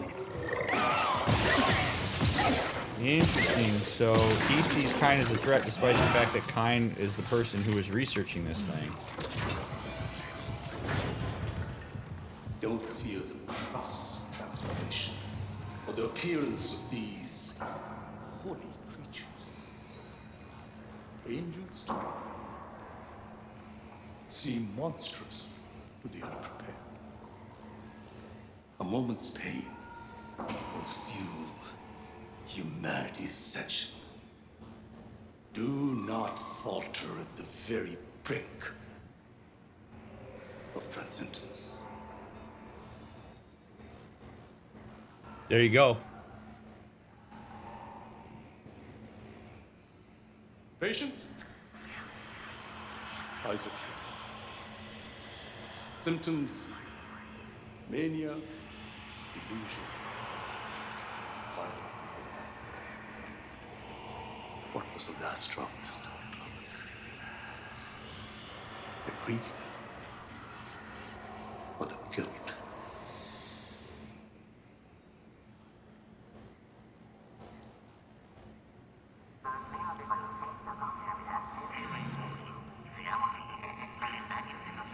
You ain't no psychologist. Yeah, I mean, it makes sense. This idea that you're closer to transcendence, people were probably freaking out. Easy to be in his position where he's not the one actively doing it. Not yet, anyway. Get people, again, you get people to believe that this shit's in their best interest. I mean, he's gone. He believes this shit. He's all in on it. And at this point, his expertise as a doctor isn't even the thing that matters. Like, these people are so cost-sunk into this, they got no other option. What are you going to do? Not do it and then leave? And you have no support system because you cut them off? You have no resources? You can't afford anything because you've been giving all of your money to the church? It's not all psychological. It's environmental. I mean, you get broken down in every possible way, so you don't have any choice. And in this case, it's an ideological issue that this guy is... Mercer is, like, all about it.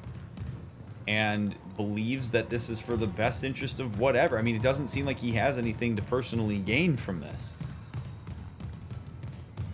Yeah, and you're on a ship in the middle of space. Like, that's the thing, man.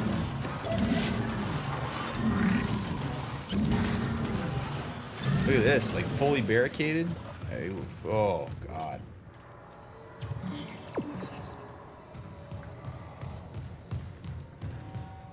Just awful.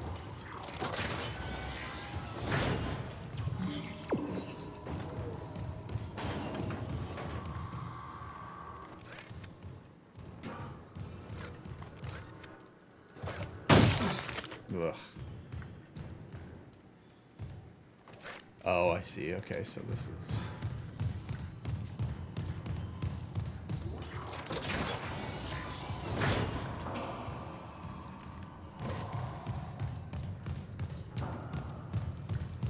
Well, the problem here is that people who don't believe the doctor on the ship is the one who is pushing all of this. Think of that. You work in a ridiculous. Oh man, the layers to this. You work in a ridiculously dangerous environment, as we've seen. The Ishimura is not OSHA compliant in any possible stretch of the imagination. So you work in a dangerous area. The doctor is like chief unitologist.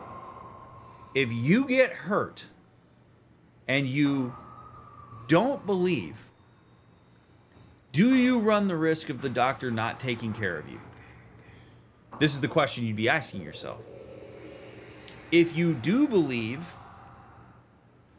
it's maybe a little bit easier, although then you're susceptible to him running experiments on you that you don't consent to. The whole thing is messed up because that guy has a ton of power by virtue of being a doctor. Like, the malpractice aspect of this is terrifying. Oh, good. Wow, did they gas everybody? Toxic hazard detected.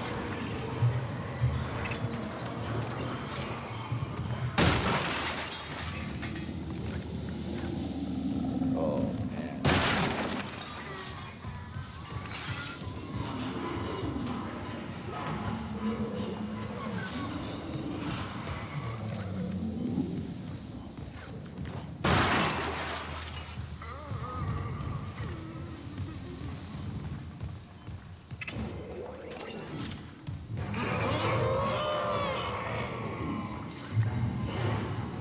Is there another Weezer in here?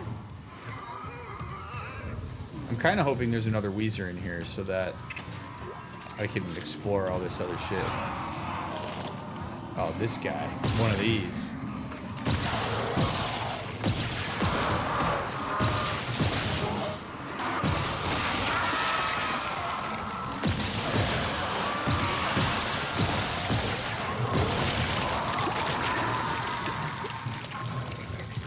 Oh, God, I hate those. That's probably my least favorite enemy in the whole game.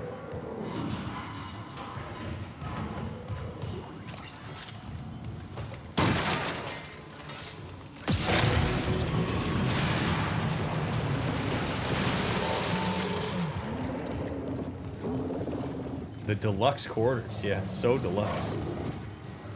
Oh, hey! You again. God damn it, there's a text log I want to read in here.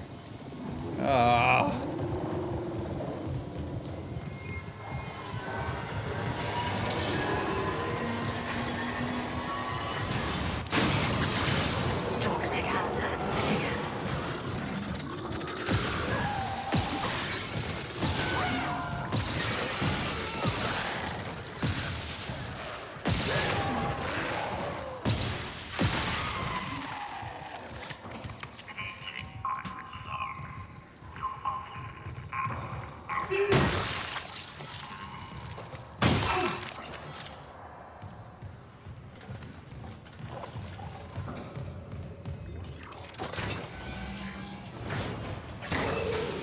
Toxic hazard detected.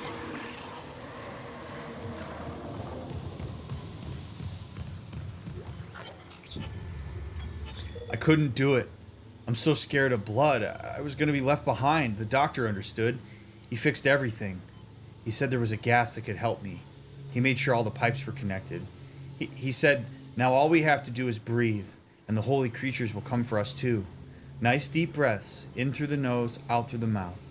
In through the nose, out through the mouth. In through the nose, out through the mouth. Thank you, doctor. Thank you for everything.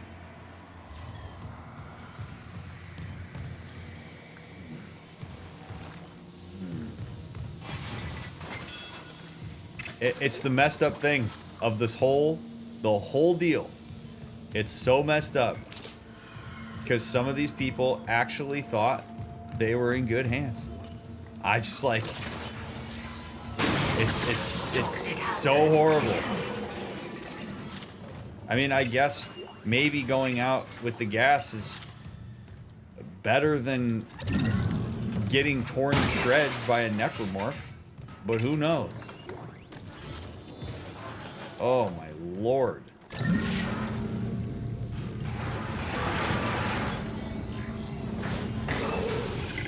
Toxic hazard detected.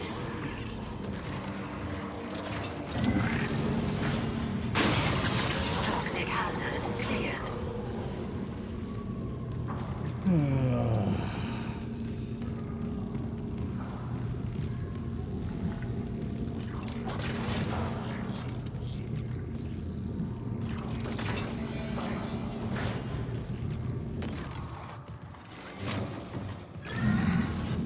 Oh, not supposed to go there.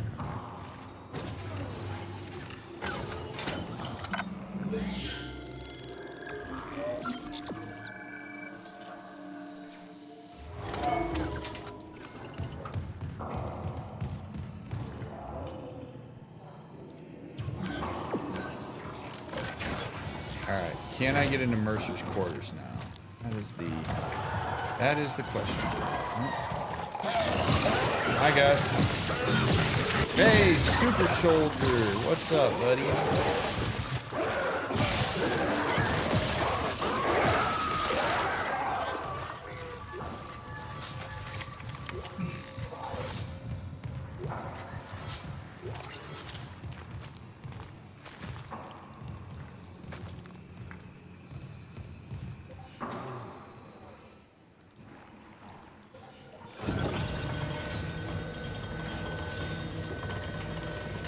I love how casual we've gotten with these guys. I mean, God, we've been boarding with them for how long?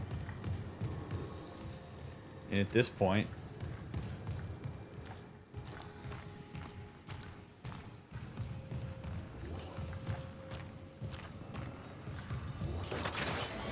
like fending off a dog.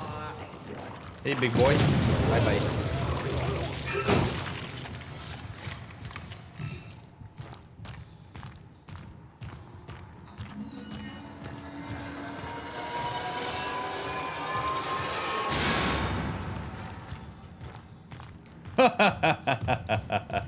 I love that. That thing cleared out the hunter. And... alright. There we go. Beautiful.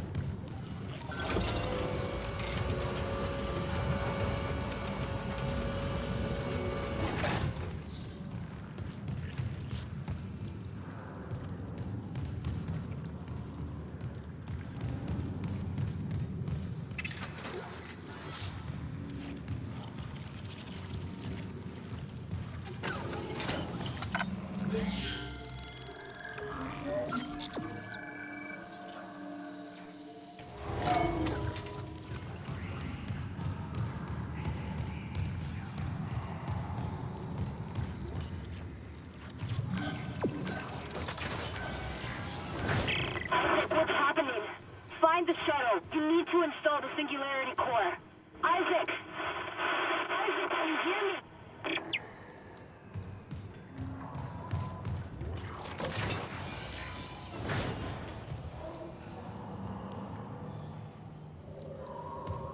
Alright, crew deck B. Hazardous anomaly detected. Quarantine activated.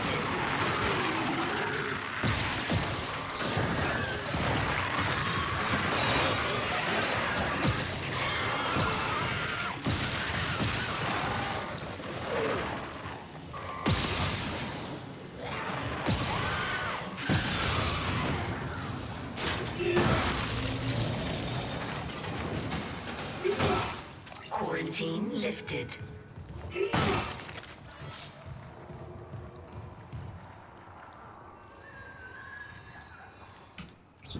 So now I'm curious if I should have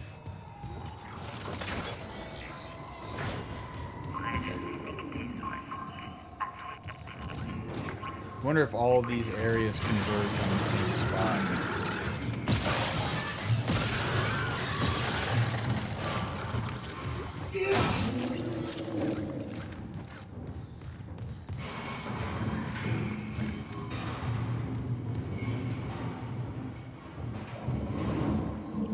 Oh yeah, okay, so this is the hazard cleared out area.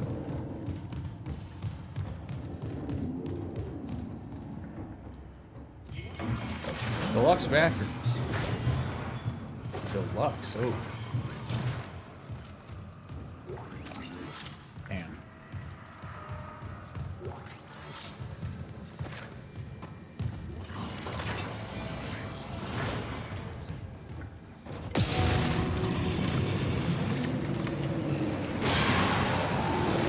Come on, man. Go away. Nobody likes you.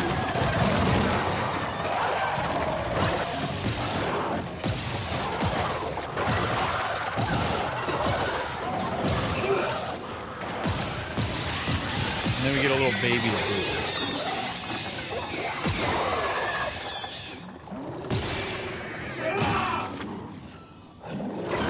Are you kidding me?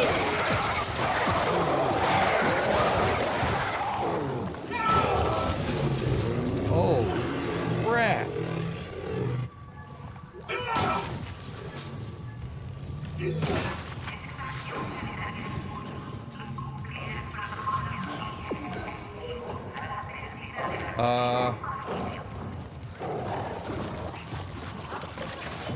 Deluxe quiet box.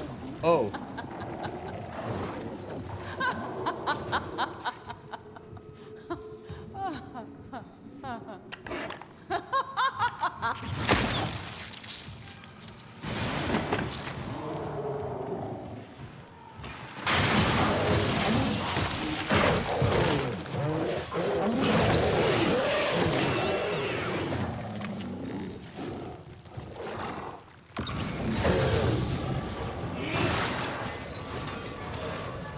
I could do without the hunter.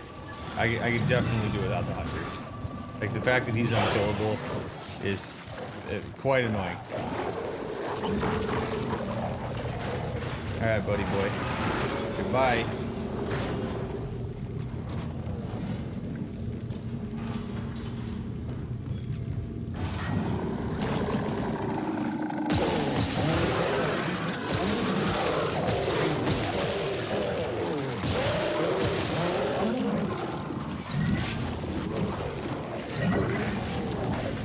Wow, there's so much meat slop on the ground, I can't even get the transformer to get in there.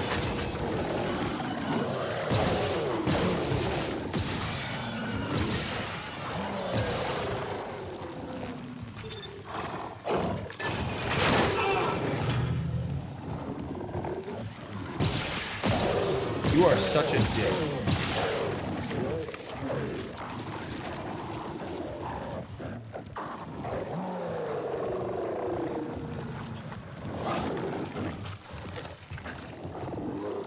Why don't you come over here? Make me waste all my damn ammo. Come here.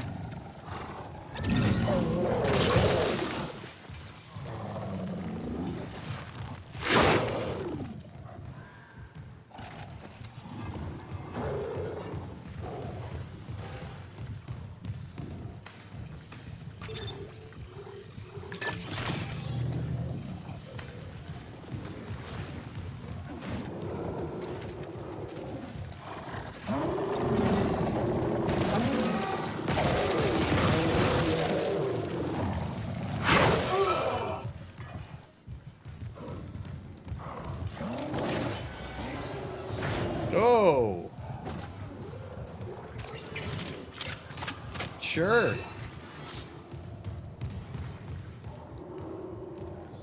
Oh my God.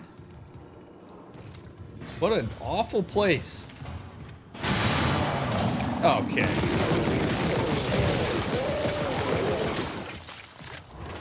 Now it's basically just the freaking alien from Alien.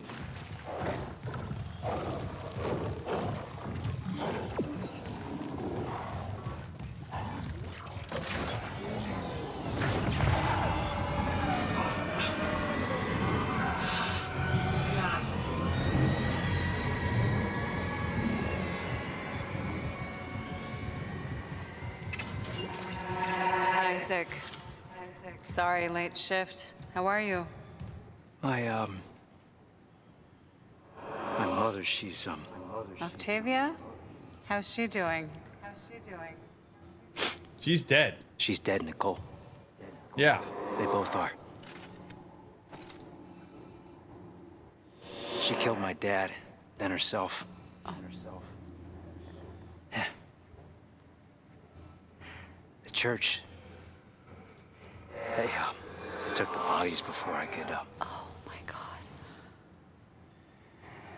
Oh, Isaac, I'm so sorry. Does she not know this? Fucking Unitology brainwashing. Stop it. Just stop talking.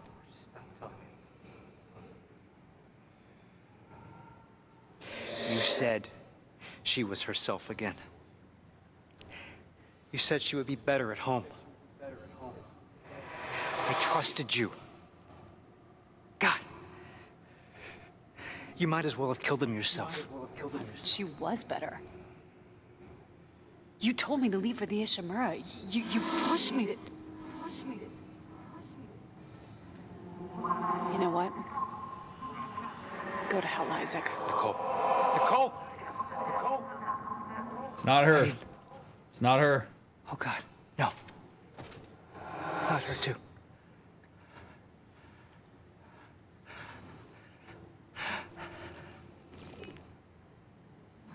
Isaac. It's me. I wish I could talk to you. She wanted to talk. I didn't listen. Sorry. I can make it right. I'm sorry. No. I can save us both. About everything. No. Oh, Isaac. Oh. Oh. Oh. Oh. Oh. Oh, boy. Oh, yeah. Oh, my God.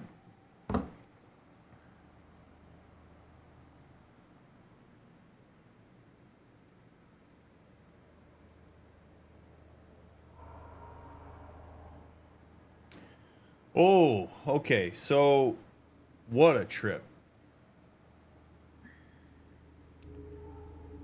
No pun intended. Dude, this is the... take the marker out of it for a second.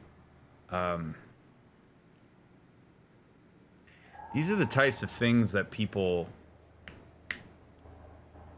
deal with if they have severe psychosis, but not even always that.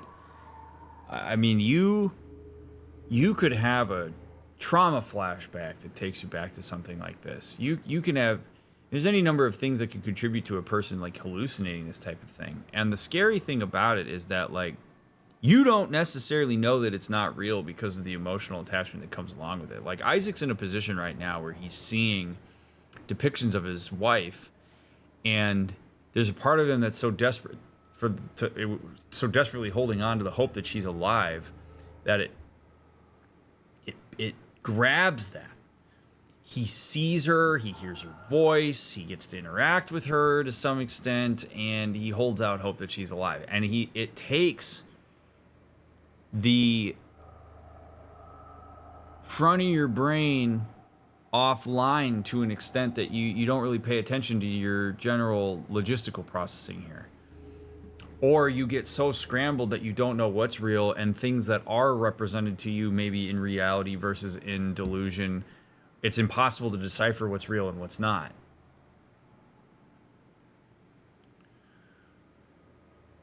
So in a moment like this, where you're Isaac, where maybe he doesn't have maybe a history of psychosis, and this is something that's more related to the environment that he's in with the marker, the best thing that he could do is try to connect with as many known variables in the environment as he can, which is going to be increasingly hard to do if you're like hallucinating and you don't know what's real. That's where you try to connect with pattern, with history. You try to look at disruptions in pattern. That's why I said one of the most important things about that initial thing that happened when we saw Nicole is that it was a disruption of a pattern. She didn't present in the way that we're used to presenting. You take that anomaly of the pattern and you don't necessarily even have to make too much meaning out of it, but you would analyze that or file it away and be like, okay, there was an anomaly there. You would look at... I don't know the timeline exactly, on when Isaac lost his parents. We had a log at the very beginning of the game that talked about that. My assumption would be that Nicole would have known about that, although he's delivering the news to her as if it's not something she knew, and he didn't seem agitated by the fact that she didn't know. So like that has me scrambled in terms of like not knowing what these timelines are and what makes sense and what his history is. So it's a great way from like a developer standpoint of continuing to keep the player on edge as well. So you don't know if Isaac's like necessarily hallucinating or what's real or what's not, but his behavior relative to these things is got me a bit like on edge, because I'm like, well, that doesn't make sense. Like if she knew that your parents were dead, you wouldn't have reacted that way. If she didn't know your parents were dead, okay. But I do, again, my hypothesis throughout this entire game, I have no idea how true this is, but my hypothesis is that the marker is hijacking parts of your representations in your mind and then re-representing them to you. And so there's a good chance that that conversation he had with Nicole was a projection maybe of certain things that he's either worried about or thought about, and we're seeing him interact with it in real time. Like she's been represented on that screen. He starts interacting with it in the way that we would maybe expect a person to interact with it abstractly in their own mind. And that can have some catharsis. It also can make things worse. And because we don't know what's real and what's not,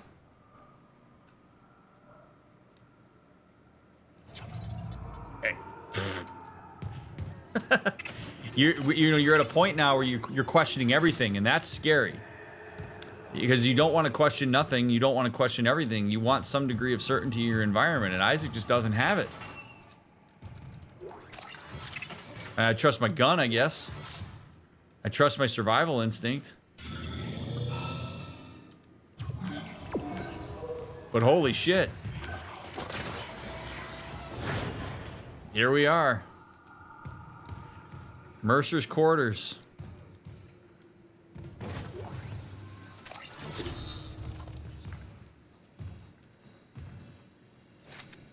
More writing on the walls. All right, let's see what we got. Log retrieved. Is it recording? Can't miss anything. Oh. Mercer's cruelty. He was deciphering how the marker's signal affects the brain and how... Oh my god. Dr. Brennan. Let me guess. Terrence Kine let you in. Shame he's not here. He didn't understand how this tragedy represents a chance to cure death. Go on. These creatures, reanimated tissue, cellular immortality. I know we've never seen eye to eye, but I understand now. There's so many I should have saved. So you came to me. Because you've learned how to communicate with the marker. I'm so close.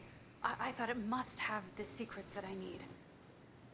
You are a woman of science, not faith. Leave the marker to me.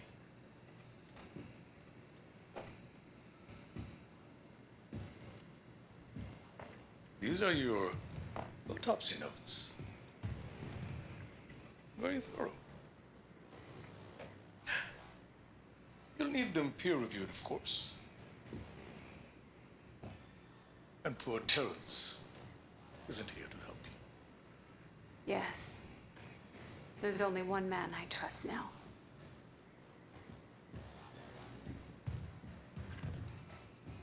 Me? Very thorough indeed.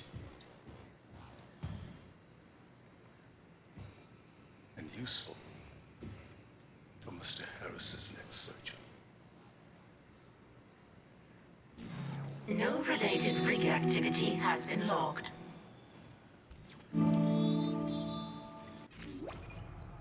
All right, so just as a reminder to anybody who's watching this right now, I know we're pretty late game here, but please, please, please hold off on any spoilers until we get to the end here.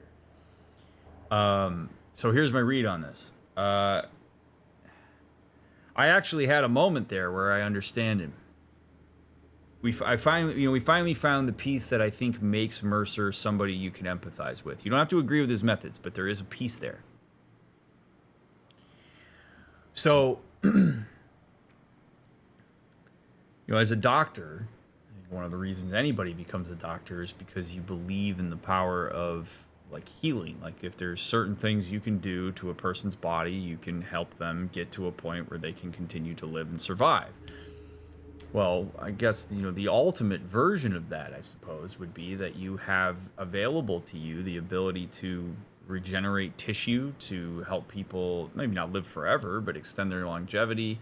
I could understand why there would be a degree of excitement in this, where you see this substance, whatever it may be, that facilitates the regrowth of tissue, that allows a person ostensibly to cheat death.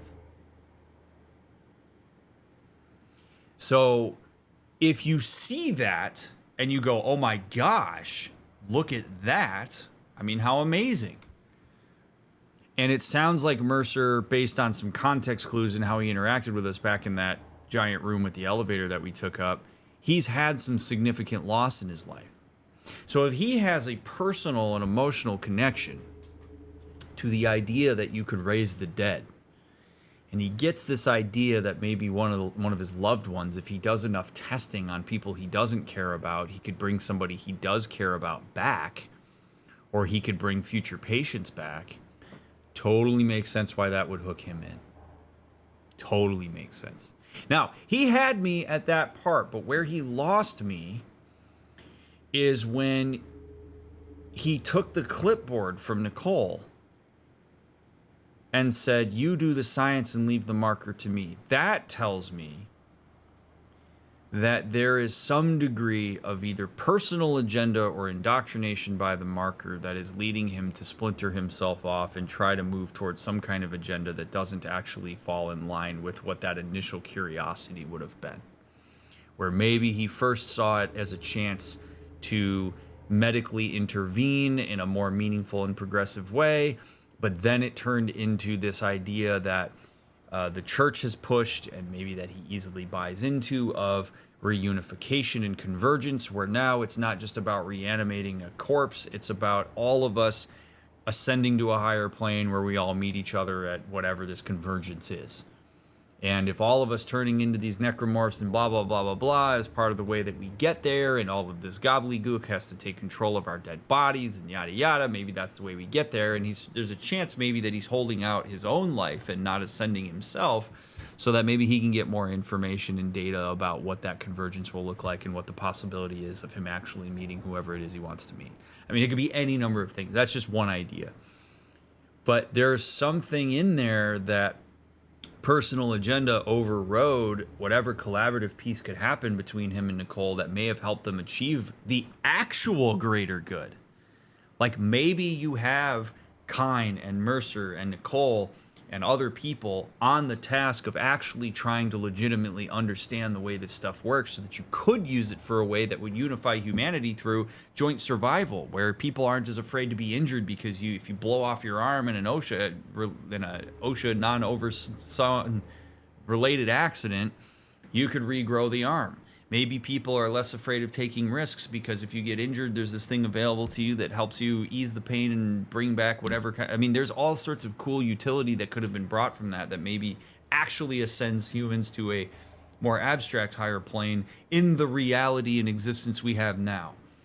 But this turned somewhere to, instead of using it for the actual greater good, maybe I have a personal emotional agenda that is involved with also some degree of indoctrination via the marker and via just the general principles of the Church of Unitology, and now we're lost in doing the bad thing.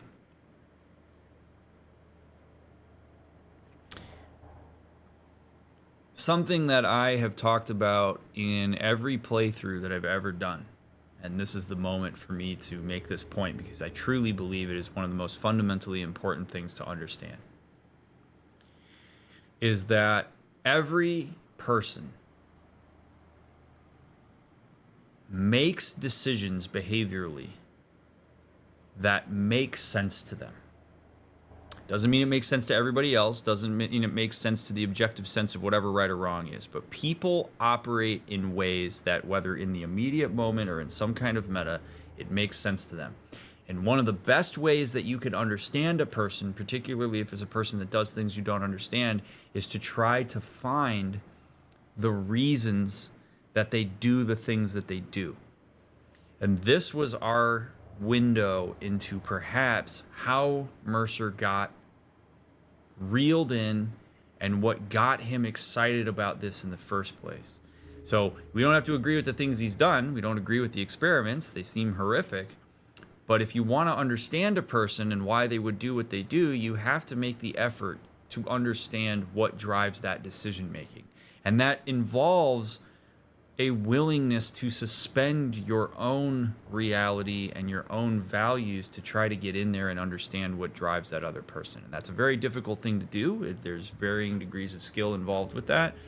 But I really believe that, like, if you want to have a more whole understanding of the people around you and of humanity, if you become curious about what drives a person to do what they do instead of judging a person for that, you can hold people accountable for actions, but also grow a larger collective empathy by having some understanding of that. So we got a window into that, and for a minute I was with him until he pulled that clipboard out of her hands, and then it was like, oh.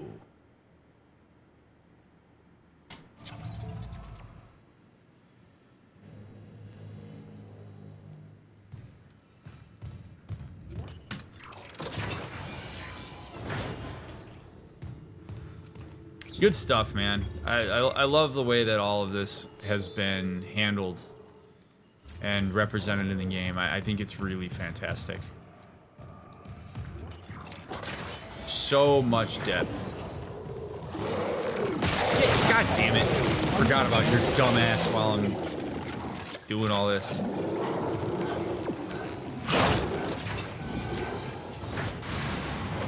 Shut the door. God.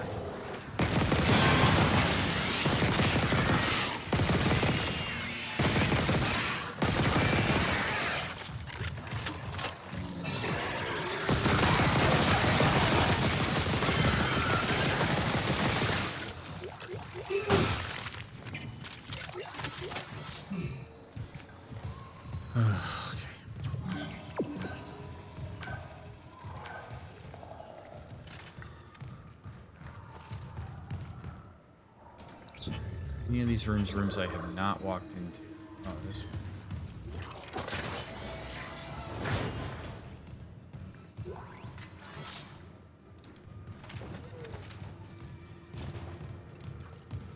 Master override. There we go. Hell yeah. Weapon upgrade. Flamethrower upgrade. Oh, so we're gonna get like upgrades for shit that I'm not even gonna use. Gold semiconductor. I do like that. Shopping soon.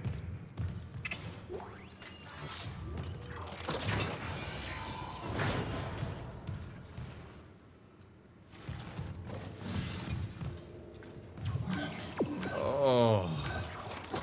And seriously, thanks for hanging out with me while we play this. I really am grateful for your willingness to follow along, and if you care at all about what I have to say, that means a lot. So whether you're watching this on YouTube or whether you're here with me live on Twitch, really, really love having you aboard for this stuff.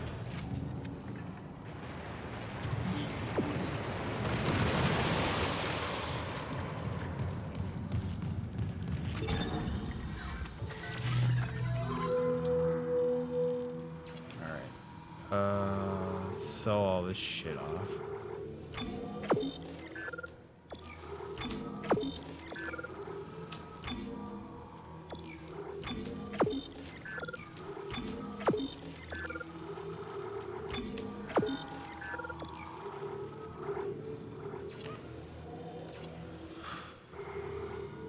$21K. How am I looking? Wow, I have used a lot.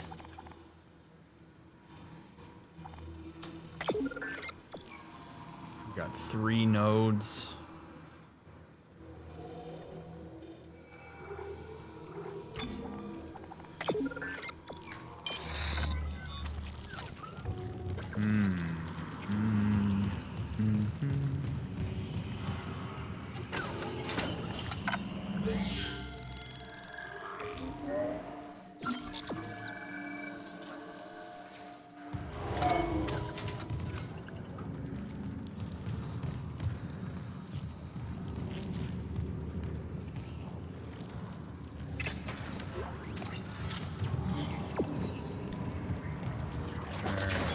Destroy the tendril in the executive quarters.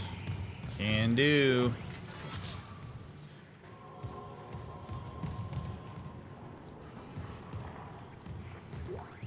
Oh. My friends, is this what you hoped for when you signed your lives away to the church? Does this carnage look like transcendence? I don't know what lies beyond death. Not anymore. But I do know our lives are more than just fuel for convergence. If we work together, we can fight this evil. It's not too late. Please. Oh man, that's so tough. Because he's working against people's investment. I mean, it's like what we've been talking about. People are so invested in the church, they're so cost sunk, they have Mercer that they trust.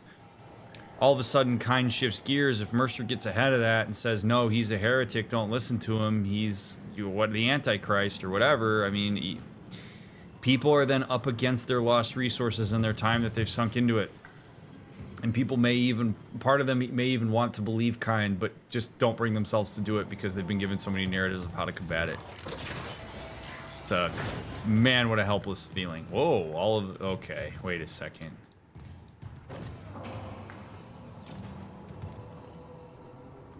Well, this is cool, but... that was my thought too, this feels too nice. Oh no, it still sucks. These people just died in nicer quarters.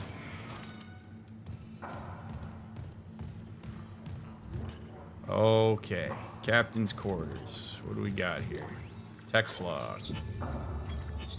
CEC shareholder pamphlet 202. Please do not distribute. What is planet cracking? Planet cracking is, quite literally, the dismantling of planets and moons on a macro scale by dedicated vessels known as planet crackers. Entire worlds are fractured with gravity tethers to reveal the rich seams of valuable minerals contained inside. These fractured pieces of debris are mined, processed, and then shipped to their destination. You may have read environmentalist reports claiming the destruction of a planet can destroy an entire solar system due to the disruption in the gravitational forces that hold each celestial object in orbit. Some of the wilder reports claim this causes the whole system to spin out of control or planets to smash into each other. We would direct concerned investors to the article, Safe and Sustainable, CEC's Pledge to the Health of Our Galaxy, for the detailed breakdown of the truths about planet cracking. Short answer is, planet cracking is perfectly safe and provides an essential service to Earth and the colonies. Yes, because we matter more than whatever kind of life might be on that planet. Out of over 3 dozen planet cracks, only one operation has met with less than optimal results. Critics often cite the Wanat disaster 11 years ago, wherein a planet cracker, 3 supply ships, and a colony were lost due to a gravity tether failure. They rarely mention that since that time, CEC has strengthened relationships with our manufacturers, committed to regular crew training seminars, and implemented safety protocols to ensure a disaster of that magnitude can never happen again. Before each planet crack, the candidate worlds are carefully chosen for their mineral content, net worth, and safety with which they can be dismantled. Planet crackers are also invaluable for harvesting asteroids and rogue planetoids, which present a deadly risk to expensive infrastructure and installations. Planet cracking, a detailed breakdown.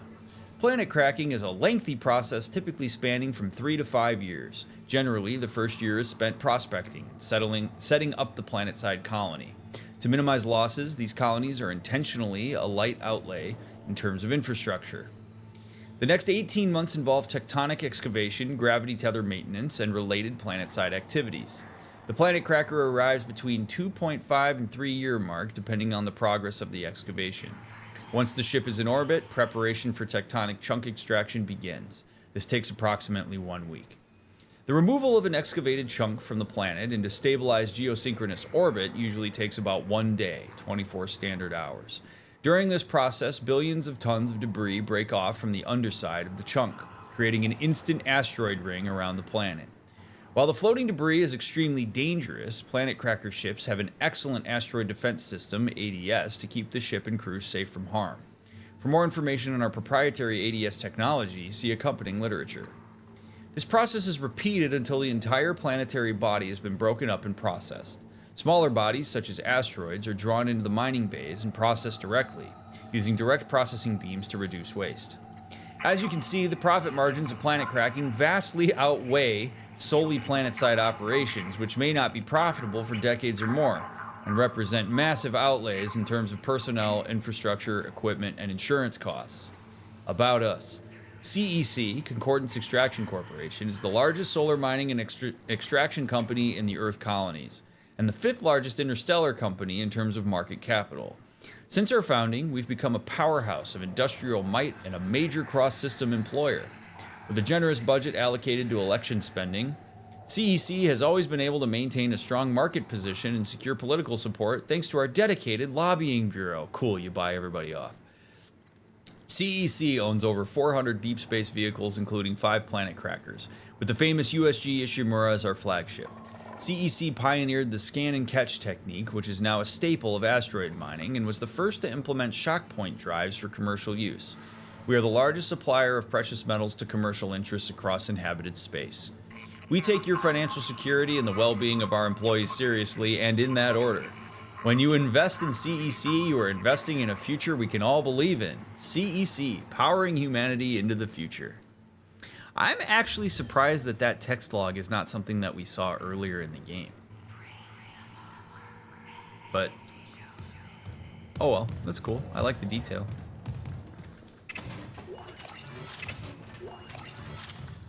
Some swanky quarters here.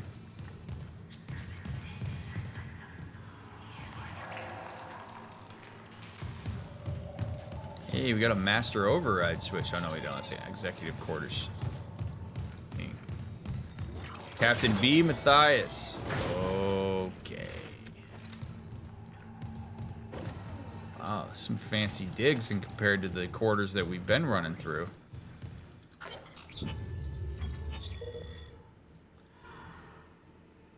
To Captain B. Matthias from unidentified sender. Subject, confidential fleet position confirmed. To Captain Benjamin Matthias, referencing our pre-departure discussion, I'm blessed to report that the Vested have authorized a premium stasis capsule for you aboard the Church's Holy Fleet. Congratulations. Your generous donations over the years have already been covered in have already covered all post-mortem stasis and cryopreservation fees.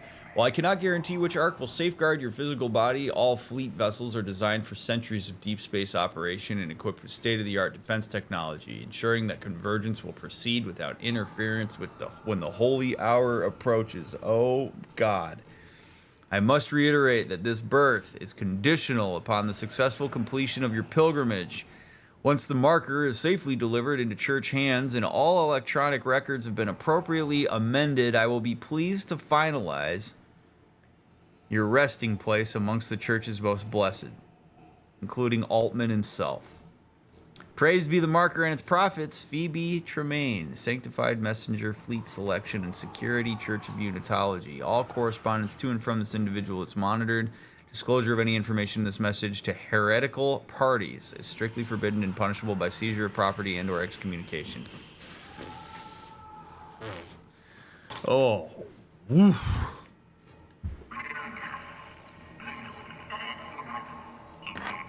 The Ishimura was compromised all the way, man.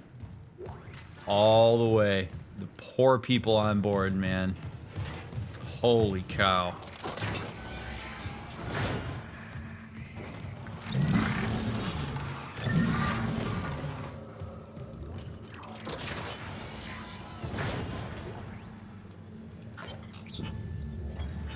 Personal log. D. White, first officer. Goddamn unis are running the ship. So far, I know for sure Captain Matthias, CSO Kine, 2SO Mercer, LCDR Holt, Lieutenant Carrillo, LTJG Pitts, Reed, Ensign Maynard, Shand, Espelita, and Natividad. That many senior officers just happen to be marker heads? Can't be a coincidence. I know a stacked deck when I see one. Yep. Check some files. A lot of these reassignments started after Director Eckhart got chatty with the captain. Since when does the C-suite give a damn about personnel? God. Oh, man. Oh, God. I have this, like, pit in my stomach. Like, the idea that you would go on this ship and you're like, all right, we're going to go planet cracking, and there's an ulterior motive by the C-suite, and you are just along for the ride on something that you, ideologically don't necessarily agree with. would be a psychological nightmare. It would be so awful. Particularly, yeah, like, I mean, Isaac luckily hasn't been here for all the demise of all this stuff, but watching the Church of Unitology that basically hijacked your parents be the reason, oh God, it just is awful.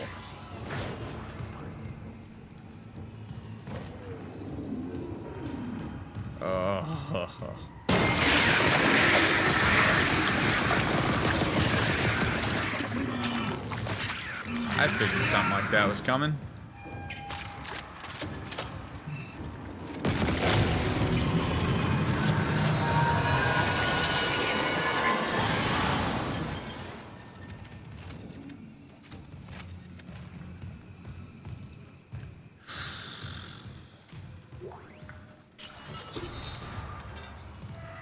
Alright, executive quarters key card.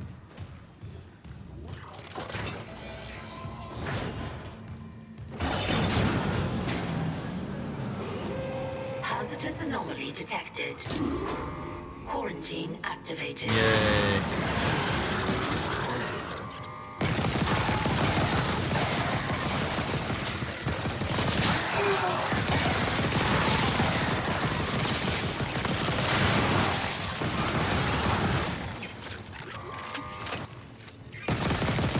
No. Bad. Boy, these are the strong guys.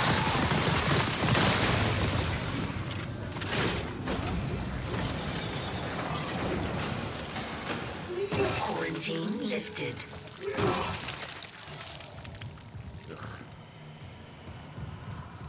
Ugh. Nah. Dead. Logging security card. Commander Holt. Lieutenant Commander.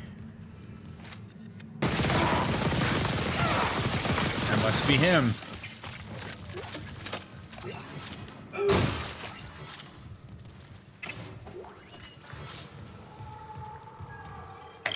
Logging security card.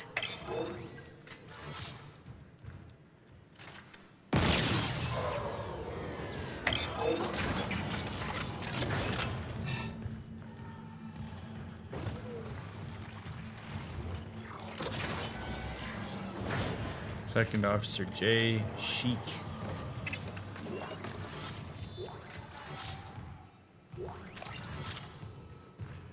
Give me more text logs. I mean, I do appreciate everybody left their their worldly possessions in the form of money here. Ooh, look at that. Ooh.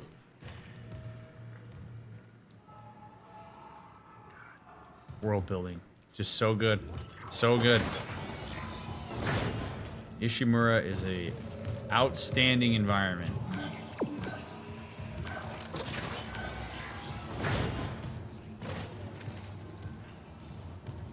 I love these pictures too of like the former, I guess, like captains or whatever. It's great. Like sit in your chair and just like look like a badass. Fantastic.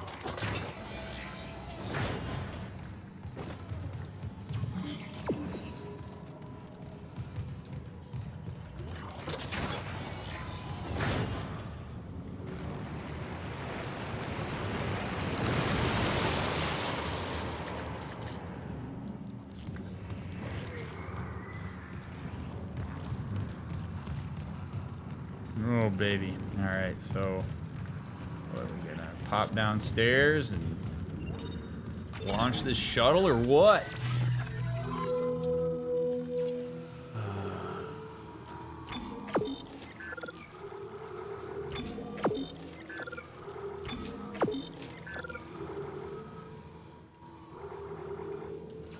Got a lot of inventory. I like that.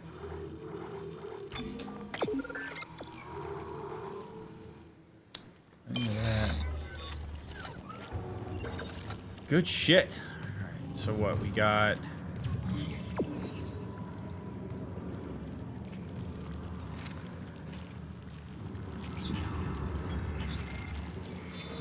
Destroy the tendril in Chief Steward's office.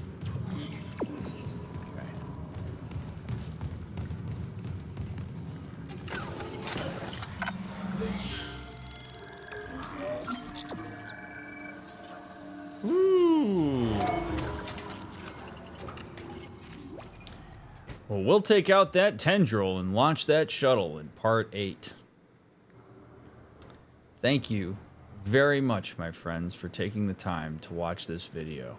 If you're here live, thanks for being live with me. If you are on YouTube watching this, whether it's as it's come out or if it's late years into the future, thank you so much for your support of my streams and caring about what I have to say and all that stuff. Leave a thumbs up, leave a comment, check out my other playthroughs. Thanks for helping boost my channel and get more eyeballs on it. I hope maybe you feel like you've learned something as we've gone through this. So